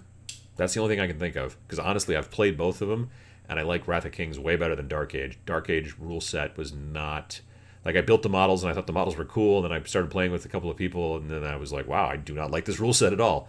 And so then I stopped. Yeah, I like Wrath of Kings better, but evidently, if I had to guess, I would say that Dark Age started to sell better, and so that's why they put their efforts into Dark Age instead of Wrath of Kings. But I don't know that to be true. So, yeah. What else have we got here? Terracotta 9 says, prepping 1750 points of Dark Angels for my first tournament next Sunday. Never knew how fast I could paint. Yeah, I have found, and I actually had a conversation with a guy at the shop recently, yesterday, that he was talking about painting Necrons and how it's really slow. He's like, it takes me forever to paint them. And I'm like, what I found, and I made a video about this a couple of years ago, made a video about it, you generally, as you practice more and more and you paint more and more, you get better up to a point, and then you kind of plateau on your quality, but then you start to get faster. Like, I've noticed I've gotten faster. The Necrons that I painted for my kill team, I whipped those out really quickly. Now, admittedly, Necrons are pretty quick to paint, because you kind of just like, you prime them black, then you spray them silver from above. You go in and you do some washes and a little bit of detail and some highlighting, and you Bob's your uncle and you're done. But one of the big benefits to the Necrons is they don't have pouches. That's what's slowing me down the most on these Primaris Marines and Space Marines in general. So they're covered in holsters and pouches and grenades and all kinds of little extra detail I'm not even talking skulls. Lord knows they're covered in skulls. But I'm talking about just like, oh, there's another pouch. I wonder what he's got in that. His keys? I don't know. I mean, it's just like the Primaris guys seriously have probably 5 pouches each. I'm like, what are they? Is there lunch in there? What's going on? So anyway, those slow you down a little bit. And the Necrons evidently don't do that. Okay, they must have they have a fanny pack, but it's back in their Necron car, like they left it there before the battle or whatever. I think Necron car is not the proper nomenclature, but it's close. Yeah, anyway, it's just that's why Necrons are a fast paint. But long story short, as you keep practicing, you get to a point where you just start getting faster, and then you can kind of crank through stuff. So, especially when you're painting a single army for a while, and you start to really get into the groove and get used to it. If you're doing a whole bunch of Dark Angels, you get to the first couple, you're like, oh, okay, I should do this. But if you're following your recipe closely, eventually you're just like, and you're doing it in like assembly line style, you can whip through models really quickly. So.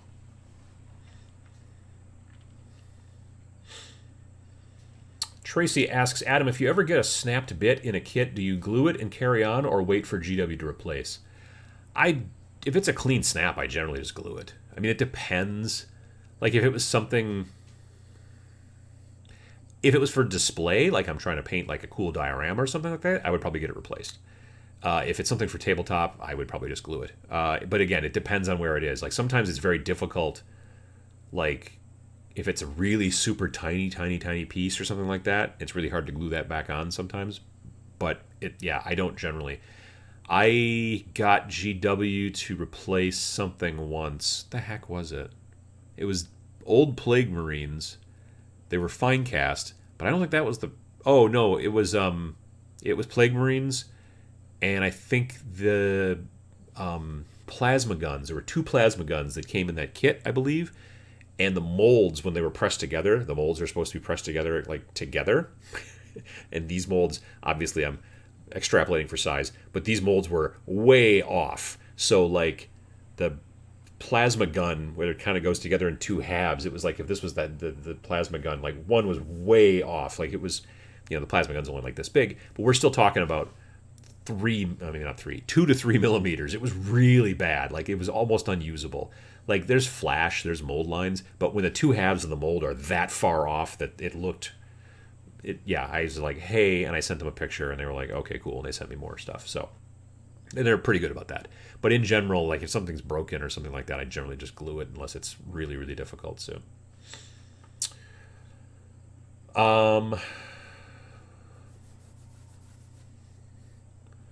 VJ Morph says, I have managed to avoid getting fast when my mini painting plateaued by getting super lazy and not painting as much. See, that's the problem. Yeah, that will slow you down. That's a very good point. Andrew says, good, I just got some Necrons. Yeah, they're pretty quick to paint as long as you don't paint their fanny pack. Torch says, I need coffee. Don't say anything interesting while I'm gone. All right. I would probably say that I may have not said anything interesting in quite some time. That's just me. But, yeah. Celtic Hobo says, I'm painting Primaris Hellblasters right now. It's not the punches, but the pouches, but the edge highlighting. Yeah, see, and I don't do a lot of edge highlighting. I will do a bit dry brush edge highlighting, but I don't go through and, like, actually, like, with the brush, like, edge highlight.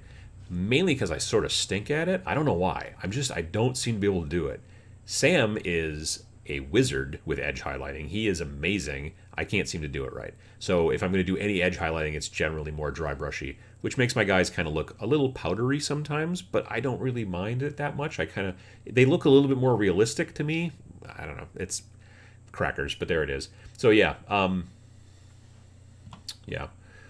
Kelly says, I think it's Axe deodorant in those Space Marine pouches because the power armor gets pretty rank. Yeah, that makes sense. I can see that.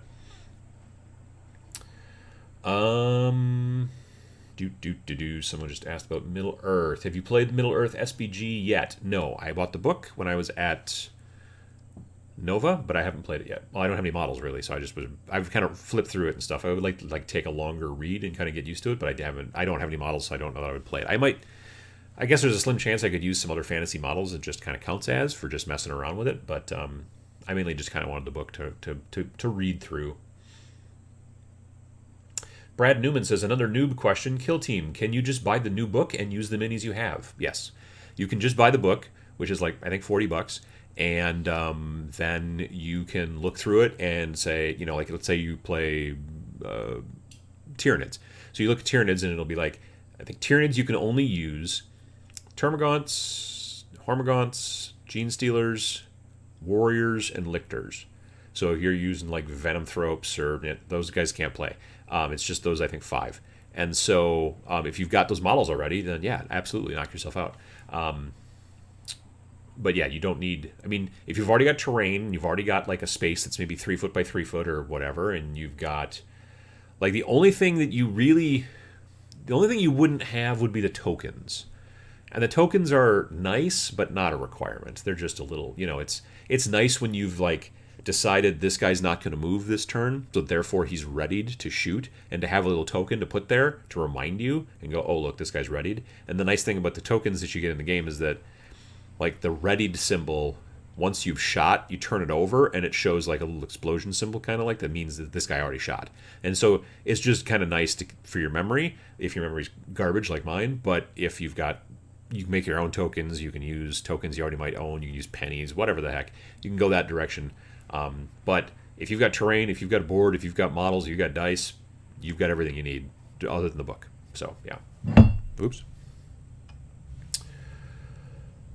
Greg says, any recommendations for transporting Dark Eldar? Armies on Parade is coming up. Dark Eldar are very pointy.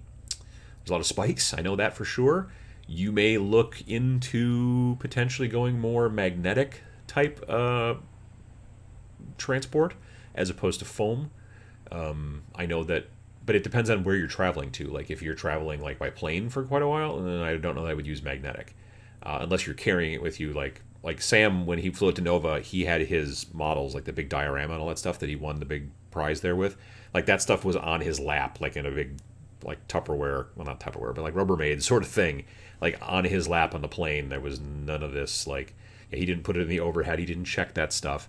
If you're just driving, then yeah, I would say magnets would work pretty well if you wanted to go that direction, because then they're only just basically touching the base, with the magnets. There's a bunch of different companies that do that. Table War, Battle Foam has their Magnarack. There's a company out of Poland called A-Case that has bags there's like a metal framework that comes in the inside, and then you glue the magnets to the underside. Here's a model. So you would glue the magnets to the underside. Oh, that got dark over there. It's like a black hole. There we go. Oh, what the heck? Oh man, I have to glue that now. Anyway,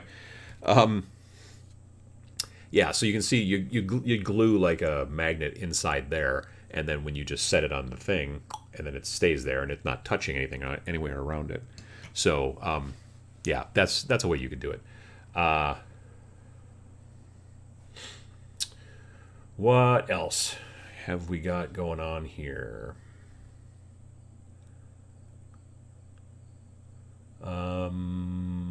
Been looking for the Kill Team starter set to add them to the unboxing on it, and they're out of stock everywhere. I know they're making more. Yeah, they are making more. I want to say my local shop's got like at least 2 copies, but yeah, I have heard that they're kind of out of stock. They've sold really, really well, but there will be more coming. Honestly, if you really want the 2 armies that are in there and the terrain and the board and the book, then yeah, I would definitely wait till that comes back out. But if you just want to play with stuff you've already got the terrain, or you only want a little bit of terrain from that new line, but you've already got a bunch of other terrain, you can just get the book and then go from there. But if you want all the stuff that's in there, especially the terrain, and the terrain is great, don't get me wrong, then I would go that direction. Waiting a little while till the box comes back into stock, but it will come. Boop boop ba-doo. What else have we got here? George says, I love my Table War case for magnetic transport. Yeah. They're very sturdy. I've not ever owned one, but they do look very sturdy. Like if I was I see them used the most, honestly, generally by display painters, like people who go to contests and stuff like that, because they can then, they have to be careful with it, just chuck it onto the plane or whatever, but they can definitely be sure that nothing is touching the model other than on the base, which is really nice. Got some people talking about gluing washers under the bases and then gluing magnets to the carrying device. Works terrifically, according to John. Kevin says, what are your thoughts on the new Nightvault teams? Goblins, Mushroom guys. Oh, yeah, I forgot about the Mushroom guys. Zinch. Might use the Zinch guys for part of a 40k kill team if possible. I like the what do you call it? I like the Mushroom guys that I've seen. It's not just been a little bit of artwork and stuff. I think it's interesting. I still would have liked some lizard people, but the Zinch, I don't know why. Just the bird folks, I'm just not a big fan of. So, torches. I use Christmas ornament plastic boxes with sheet metal bolted to the bottoms and put magnets on my bases. Works really well. Christmas ornament plastic box. Oh, like a Rubbermaid-y kind of thing. Okay, yeah, I can see that. That makes sense. Yeah, there's been plenty of people I've seen using magnetic stuff where they'll like put them, like I said in the video, they'll put them on the inside of a like a tackle box or like a toolbox that's metal. That's a good way to do it. So yeah, lots of different ones. What color paints do I need to paint a Dark Angels Marine? Generally need like a dark green, and then you would probably want maybe like a wash, like maybe a brown wash or a black wash. I would tell you you're gonna probably want like a lighter green too to do some highlighting.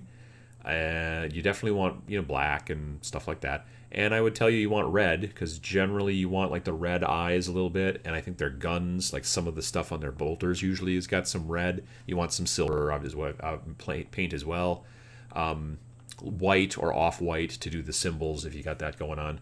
But if you go look on probably on the GW's on Warhammer TV on their web YouTube channel, they've probably got some sort of tutorials about doing black or Dark Angels. They've got tutorials for just about every army out there. So I would definitely tell you go look at that. Duncan does good work. What else have we got? Mushroom guys, says Leslie Schaefer. Yeah, like so back. They're part of, I believe, Destruction. And there were some sort of like mushroom shaman thing that came out with malign portents, and they kind of hang around with like the orcs and stuff to some degree, or trolls or whatever, and they just look like a sentient like mushroom kind of walking around doing magic or whatever. So they've decided, I think, to kind of expand upon that and make an entire warband for the new Nightvault that are basically mushroom folks. So that's kind of interesting. Like, it's weird that they've decided to make those guys, which are almost kind of not a thing, but they've still been like, well, but because think about it, there are so far like basic. I don't think there's any elves, and I'm don't get me wrong, I'm not an elf fan, but there's no elves yet in Shadespire or Warhammer Underworlds. It's taken me some time to get that named right. But yeah, there are no elves. There are no dark elves, I don't think, although there may be dark elves coming out soon. So yeah, it's interesting that and there's no lizard people. So it's interesting they've kind of decided to make a brand new version, like a brand new kind of group for this, without using any of the stuff that they've currently got fans for. So it's interesting. Another group that's also coming out, I guess, for the new for Nightvault is Caradon Overlords. So that'll be kind of interesting too, because since they kind of fly a lot, it's interesting that they're going to be like hanging around and playing. Yeah, but it'll be interesting.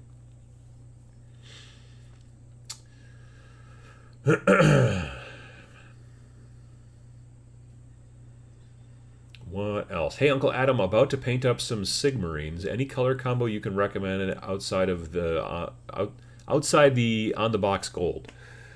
I have a Sigmarite army eventually that I'm going to paint, and I have not decided. The three Sigmarite folks, Stormcast Eternals from Shadespire that came in the main box, I painted them very standard blue gold. But for my normal army, I don't know. I kind of almost want to go maybe more of a silver, and then maybe silver and red, silver and black, silver and brown. I don't know. I'm not sure. I've thought about it, but I haven't. I've still got my Death Army to finish, and I've still got a bunch of Skaven to get done for my Chaos Army. So yeah, I haven't thought about it real hard yet.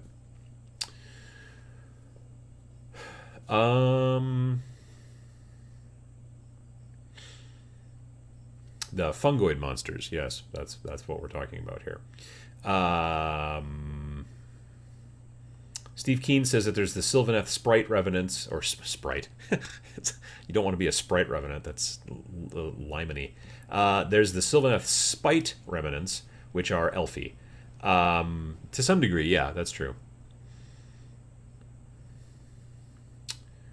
JP Got Rocket says that Andreas did some mushroom dudes for Song of Blades and Heroes. Yeah, I remember seeing that Kickstarter.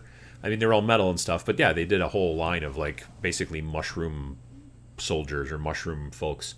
That was kind of interesting for Song of Blades and Heroes. That was a couple years back.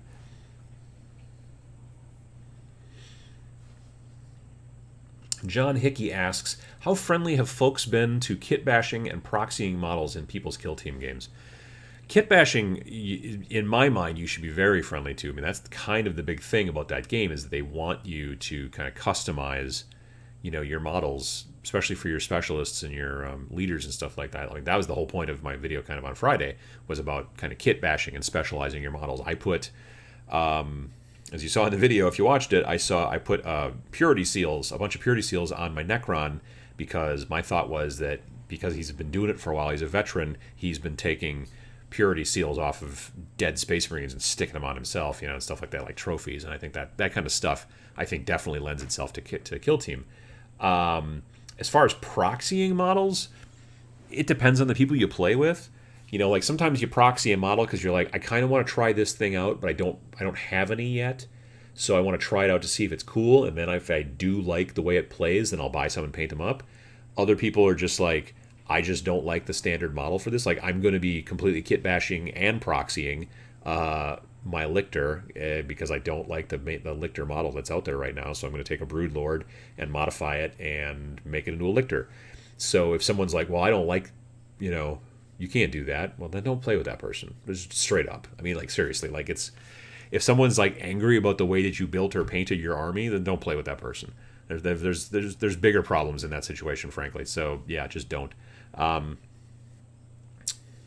If someone tells you, hey, look, if someone says, hey, this model that is 8 inches tall and has a base that's half a foot across, that's a fire warrior, I'd be like, well, that's weird. Why is he so large? That would be a thing. But if you took a bunch of other models and were like, these guys are all fire warriors, and I'd be like, okay, cool. As long as they're roughly the same size, I'm fine with it.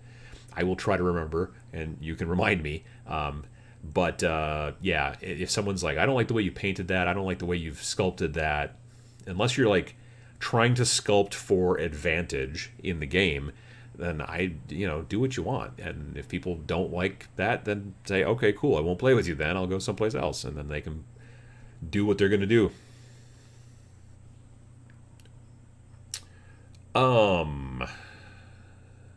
Dave says, I've seen some stunning white/cream guys. Yeah, I've seen some really interesting white armor on some of the Stormcast that looks more ceramic almost, as opposed to kind of metallic-y, and that's sort of, I think, interesting. I've seen some really cool Necrons painted that way too, actually. Daryl Park says, I've chosen to paint my Shadespire Stormcast in a white gold/metallic champagne color. Well, that's kind of cool. I'd like to see that. Nick says, are there apps that help during the put-together process of miniatures? No, I have not seen an app for building. There's apps out there that can kind of help you with your painting choices. Like GW's got their own. If you're an Android user, there's something called PaintPot or something like that. That is more for like kind of tracking your collection of paints, I believe. But yeah.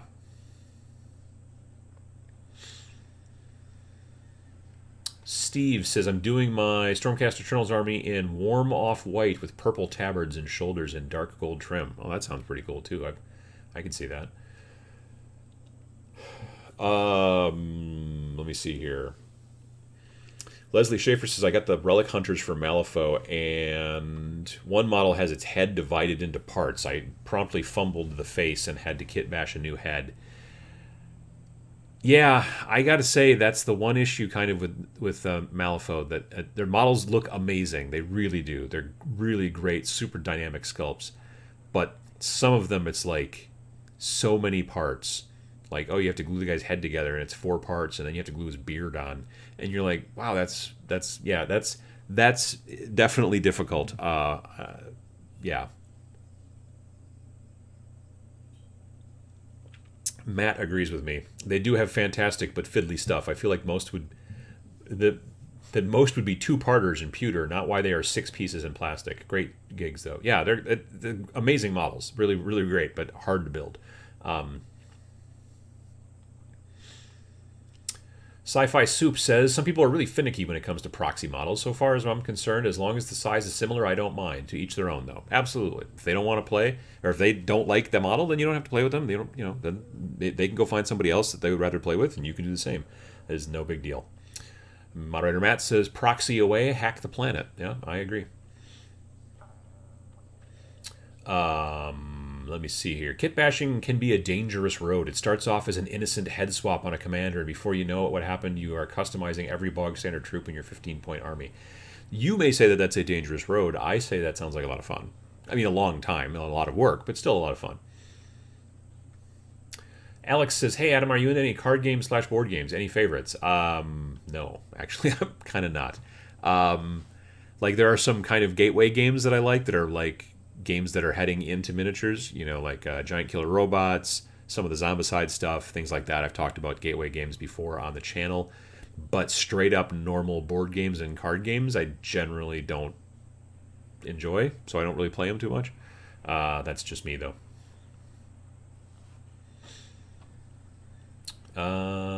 Riot 54 says, I keep hoping GW will put out a blister pack of Kill Team accessories. That could be kind of cool. I mean, there's other companies, obviously, that put out some, like, resin and even metal sometimes, like add-on bits and things like that. Spellcrow, Puppets War, the other ones. There's a bunch of different companies that do it. But, yeah, I mean, I don't know that... Like, they obviously, GW does put out those kind of little plastic things where it's like, oh, if you want to make your guard Traitor Guard, or, like, more like Gene Stealer Cult Guard, here's a bunch of icons and little head swaps and things like that, and that's cool. They could do some stuff like that for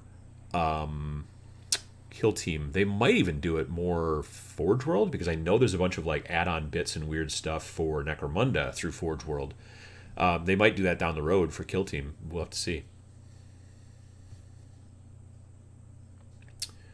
Sci-Fi Soup says, I haven't tuned in for a while, so sorry if you already talked about it, but do you think that they'll ever make new classic dwarf models? I'm not super into the idea of full Fire Slayers or the steampunk dudes.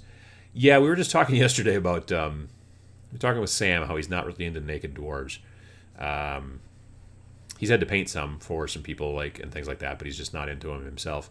And then our other friend was not into the Caradon Overlords. I think those guys are kind of cool looking, and I like the big giant flying boats, but not so much that I'm going to start an army, I don't think. I would probably buy them when they do them for Nightvault. That'd be pretty cool. But they're not going to have the boats, obviously. Yeah, I don't know. I don't know if they're going to go down that road. I think that a lot of times they do try to do stuff based off of sales. Like if they see that an army's not selling a lot, I think they sometimes have a tendency to kind of coast on it a little bit and not add a lot of new stuff. Try to sell through on a lot of the stuff that there is and then make a decision based off of that. Like, they do make new stuff, like the Deepkin, that's a totally new kind of army. And then they do that, and then they think, well, okay, we'll do it and see if it sells. And I would say Caradon Overlords are the same way. Like, they haven't come out with, I don't think, anything new for the Caradon Overlords, a.k.a. Sky Dwarves. So they did the kind of big release and pushed out a bunch of stuff, and then they're like, okay, well, and then they run the molds for a while, and they've got a bunch of stuff, and then, there you go. But if it takes off crazy, well, then you're probably going to see them build more stuff for it. But if it's just kind of meh, well, then they kind of probably start to maybe sunset it to some degree over the next X amount of years. So yeah, I don't know.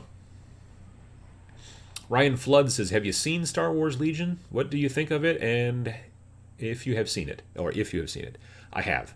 I saw it when they announced it at Gen Con, 2 years ago? 3 years ago, or whatever it was. Watched a bunch of demos, watched some online demos, played a demo at my local shop, 3-4 months ago. There's some things about the rule set that I like. I like that kind of early card mechanic where you're kind of bidding to see who gets to go next turn and that kind of stuff and everything, and how that works. I think that's very well done. It's clever. I don't like most of the Imperial models. They're just not good. And I've said this on the show a bunch of times now. I feel like the Darth Vader sculpt that comes in the starter box. It's like he's holding his lightsaber sort of down, and he's like with the other hand, he's like, I think he's trying to do a force crush thing or whatever, but it looks like he's just sort of reaching for a beer in the fridge. It's not dynamic. The sculpts, I just don't think the sculpts are good. The Rebel ones are a little better, but the Imperial ones just don't do much for me. I don't know. I gotta say, I'm just a little dubious of Fantasy Flight's. Other than X-Wing, I'm dubious of their seriousness about miniatures games. Like they did Rune Wars, and everyone went, huh, and then they didn't really do anything more with it. And they've done a bunch of other, they've done other ones as well, and I was just like, eh. And if they don't get like really super like, if people don't get really super excited about it right away, I feel like they immediately tank it, which is kind of to some degree, I feel, what they've done with Rune Wars. Although to be fair, I think Rune Wars kind of tanked itself. I would kind of love to play a cool Star Wars game sometimes. I used to play the old Star Wars miniatures game that Wizards of the Coast made with a bunch of pre-painted, like, ugly miniatures back in the day. We used to, buy those boxes, and you wouldn't know what you'd get in it. You'd open it up, kind of like HeroClix or whatever. But it was a cool skirmish game. It was a lot of fun. Didn't really have much in the way of terrain. You played it basically on a flat mat, but, it was cool. Yeah, but, man, I don't know. It's... Like I said, the models kind of bother me. The rule set is not bad. I'm a little tired of custom dice in some situations. But anyway, there you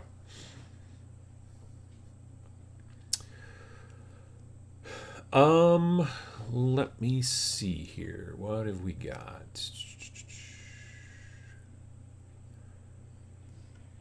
We got other questions.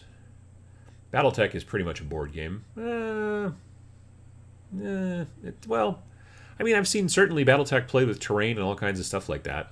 If anything, I don't know if it's a board game.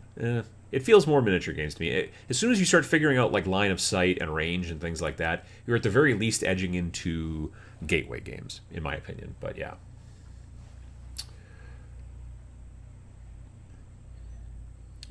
Reaper sells a hard plastic fantasy weapon sprue. They also make sci-fi weapons packs as well, but they are metal. Well, that's a good add-on potential maybe to your kill team dudes and dudettes, as it were.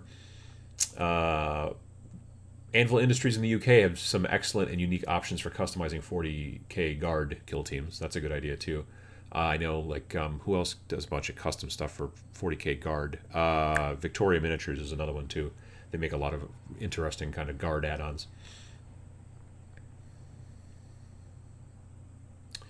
Brian Schmidt says, Adam, have you seen the minis for Alien vs. Predator: The Hunt Begins? Great single-piece minis. I wonder if GW is going to reverse engineer their mold process. Yeah, I have seen those. The stuff that Protoss is doing with those kind of single-piece miniatures is really interesting. I don't know that GW would go in that direction. I don't know that those molds are...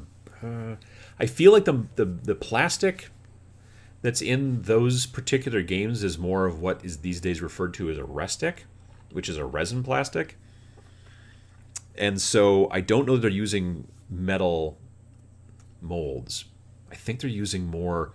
almost like the kind of rubber molds you use for resin. But I'm not 100% sure on that. They're using some crazy technology. They call it Unicast or Unity or something like that, where they can make those models and then they just kind of come out of the mold and they're one piece and you don't have to put them together.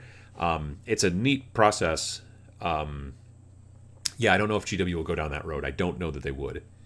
I think they're kind of pretty heavily into the making big steel injection mold process stuff. You know what I mean? David says, I'm new to Games Workshop. I just finished playing my first game, Space Marines Adventure. Is there an add-on for this game? If not, what would be a great game to pick up next? I was thinking about Space Hulk. Space Marine Adventure just came out, so I don't think there's any add-ons to it. Space Hulk would probably be a really great kind of second game, honestly. You're probably right there. That was my first GW game, was Space Hulk. So yeah, Space Hulk's a great kind of starter game. Well, actually now really, Space Marine Adventure is a great starter game, and then moving into something like Space Hulk is also very cool. Space Hulk's a great game. So that's if you can find a copy, and you're able to find it a little more than you used to be able. For a while, it was kind of out of print for a long time, but yeah, definitely if you like it, definitely Space Hulk is a good way to go. The new painter says, yeah, GW does seem to throw out armies now and then walk away after a month or two. I think it's general business. It's throwing stuff at the wall to see what sticks. You know, like if you as a business decide, well, we've always made these, and we're just going to keep making these because they sell okay, or they sell well, and you never take chances and go, well, what if we try this? Like, you'll never get, like, well, look at Tau. Like, Tau is within the realm of GW as a 40K entity, is a relatively newish kind of force. I mean, they've been around since, maybe third or fourth edition, but still, relatively new, and it's very popular these days. I mean, they're making those huge ghost keels and all those giant robots and all that crazy shenanigans, and it's because they decided, well, we should try doing this, because I think they were looking at it going, well, like anime is kind of a thing, and Robotech and all that kind of stuff, so let's kind of make our own sort of, a themed army in that direction, and it's gone well for them. But then there's been other times when they've been like, let's do this, and the people are like, meh, and then So as a company, I think they have to keep constantly, trying to go forward and see what works and give things a try. It's very difficult to like focus group all that stuff. Actual real focus group stuff. This is just some marketing speak, but real focus group stuff is actually really expensive. Like to get a bunch of people together, show them a bunch of things, ask their reactions, do all this stuff, videotape the whole thing so the marketing people can stare at it and look at it and think about it later. Like getting all that set up is really expensive. So I'm sure that they do a little bit of that type of stuff before they make a new group. But sometimes I think they just go, we think this will work and let's see. And then they kind of go down that road, and then hopefully it sells. And if it doesn't, then they don't send more, good money after bad, I guess is a term. VJ Morph says he's not keen on floaty boat dwarves. Happy hats are where it's at. Okay. I kind of like the floaty boats themselves. The dwarves I'm a little bit less, but I like the boats are cool. There was a question and then it moved. Where are you? Nope, there it is. Nope, that's not it. Nope, where'd it go? Here. Matt asks, hey, Uncle Adam, I just recently started painting Warhammer 40k dudes, and I was checking comments on some of your videos, and people say you should put together your character before you paint. Why? I always put together my character before I paint. I don't paint. Some people paint on the sprue. So the sprue is the frame that the little models come on. And some people will paint on the sprue, then cut them all the pieces off the sprue, and then glue them together. That is sort of crazy to me. I don't know if I go that way. Now, that being said, there are some models that I don't put completely together before I paint. And that's because sometimes it's difficult to paint. Like if, let's say they've got a big cape, and you want the inside of the cape to be red. Well, if you put the cape on the guy, it's now very difficult to get the paintbrush up underneath the cape in the back to get the red up there. And I'm a big fan of, if you can't see it, don't paint it. But sometimes it's just easier to say, okay, I'm going to keep these parts apart and paint some of these parts and then put the whole thing together. I'm not going to put all the parts apart, but it's called painting sub-assemblies. Maybe you build most of the guy, but you leave off the gun and the head, and you paint the head separately because you want to be able to get at it, and he's got like a big neck thing that goes around it, and if you put the head on there before you, then it's really hard to paint underneath. I get that. I did a video actually about painting with sub-assemblies and how it's, in some situations it's a good idea, in other situations it's not necessary. But I would watch that. Generally, I am not a fan of painting on the sprue, but there are some people that love to do it, and more power to them. It's just not my thing. So yeah.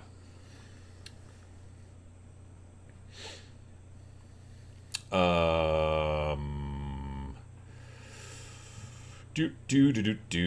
people are saying that there is some Rune Wars editions that have launched recently. That's good. I I don't know anybody that plays it, but I do know that they're doing some of that stuff, so that's cool.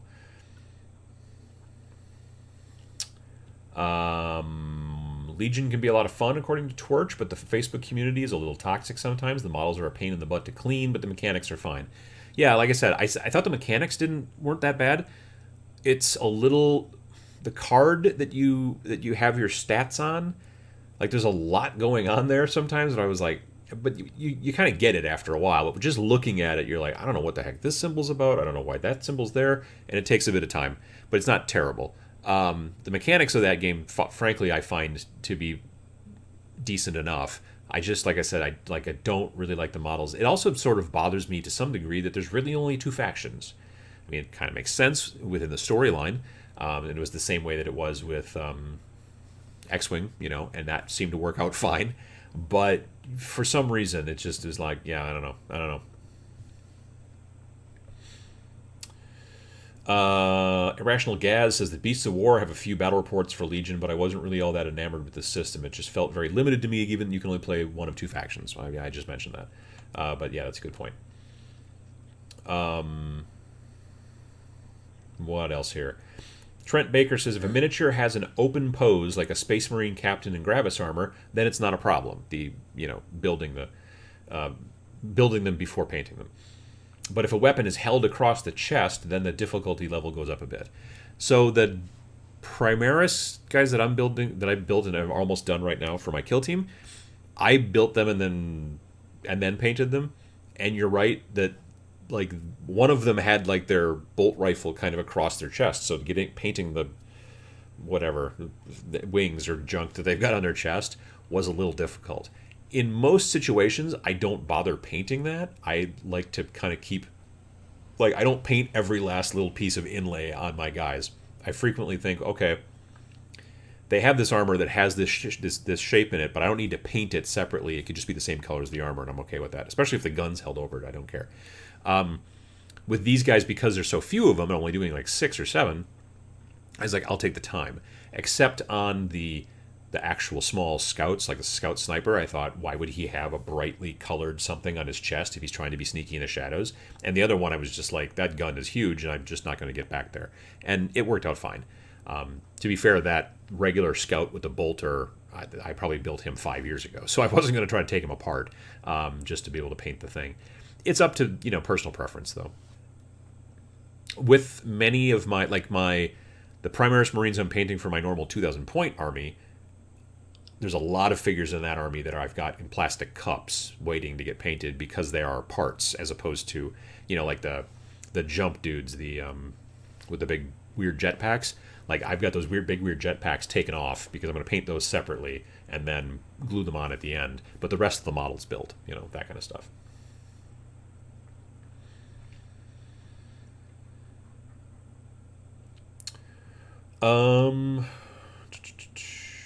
Let me see here.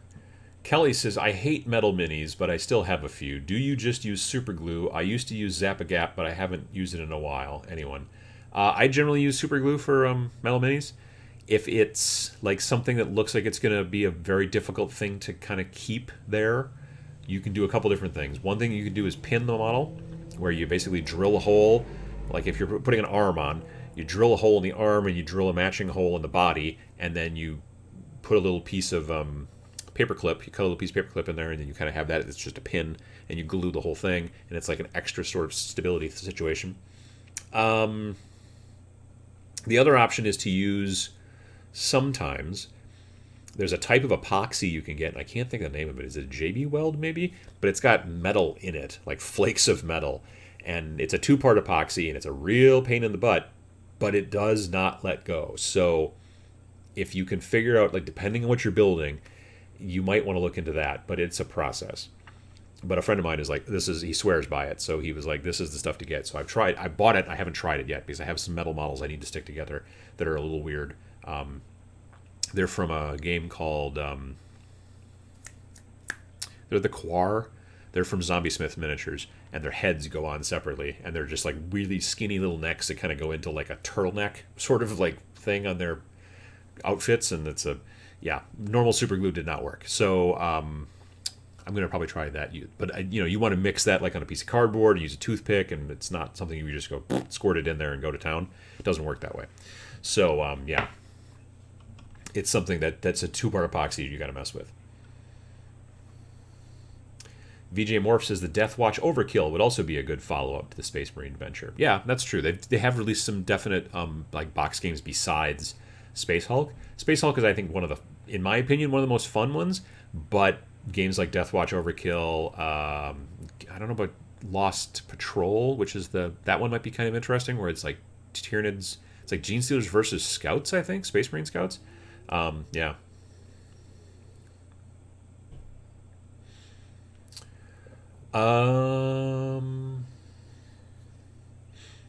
What else have we got? Loctite, says Trent Baker. Your model will never break. I've heard good things about Loctite as well. Esther says, not being able to decide how much of a model is put together before painting is one of the things keeping me from buying secondhand. I could not paint Skitarii if the legs were on before painting. Oh, that I don't have any problem with. See, it also depends on to which level your tabletop ready is. Now, if I was painting a cool Skitarii diorama, I would probably keep the legs separate, because the legs are like silver because they're kind of like robot legs, but then they have these big cloaks that kind of go over the legs. So I would do it separately and then glue it and all that stuff, because I'm trying to make a cool, super neat diorama. But for the guys that I'm going to use in Kill Team, I'm going to prime them all kind of red, and then I'm just going to get in with a brush and just do black on the legs and then dry brush on some silver, and then maybe a wash and call it a day, because it's tabletop quality. I'm not trying to make it a cool, super cool display piece. That's kind of a thing that I do need to make a video soon about, when you get to a point where your tipping point is about, like, am I going to spend a ton of time on these guys, or am I going to just say it's tabletop quality? It's up to you. Everybody's different. Some people want every last thing that they make, even if it's just some, general trooper goofball that's going to die real quick on the tabletop. They want everything to look as absolute possibility best as they can. And that's totally valid, but they need to understand it will take forever. So it will take a very long time. Other people, like me, want to make a whole bunch of different kill teams pretty quickly, so I don't want to say cutting corners, but I'm kind of cutting corners, and painting quickly and painting to make the stuff look tabletop ready. But I'm not slopping it on, finding that kind of level that makes you happy, and because a lot of people ask me, like, what does tabletop quality mean? It means different things to different people. So yeah, that's one of those things I need to probably make a video about to let people know. But yeah, it is a little bit after 11. I've gone a little long, and I want to thank everybody for coming to the show today and just asking questions, and I've been doing a whole bunch of stuff. Answering hopefully your questions and telling you a little bit about Nightvault, at least what I saw yesterday. I believe it will be in stores on Saturday, so if you're interested, again, to answer a couple of questions, it is a standalone game, but it is backwards compatible with Shadespire, so if you don't have Shadespire, you can get this and start playing, or if you already have Shadespire, you can get this and play with your old Shadespire stuff on the new boards and vice versa and all that kind of stuff. It works that way. So pretty much that's it. I hope everyone has a good day. Moderator Matt has put 3 octopuses on the screen. I'm not sure what that means. But yeah, I will say 3 octopuses to you as well. And we will see you all in 2 weeks after I get back from Utah, where I go to Valhalla. And if you're interested in seeing some Valhalla stuff, follow me on, let's say, Instagram. And you'll probably see some pictures and cool shenanigans whilst I'm there in Utah. All right. Thanks for watching.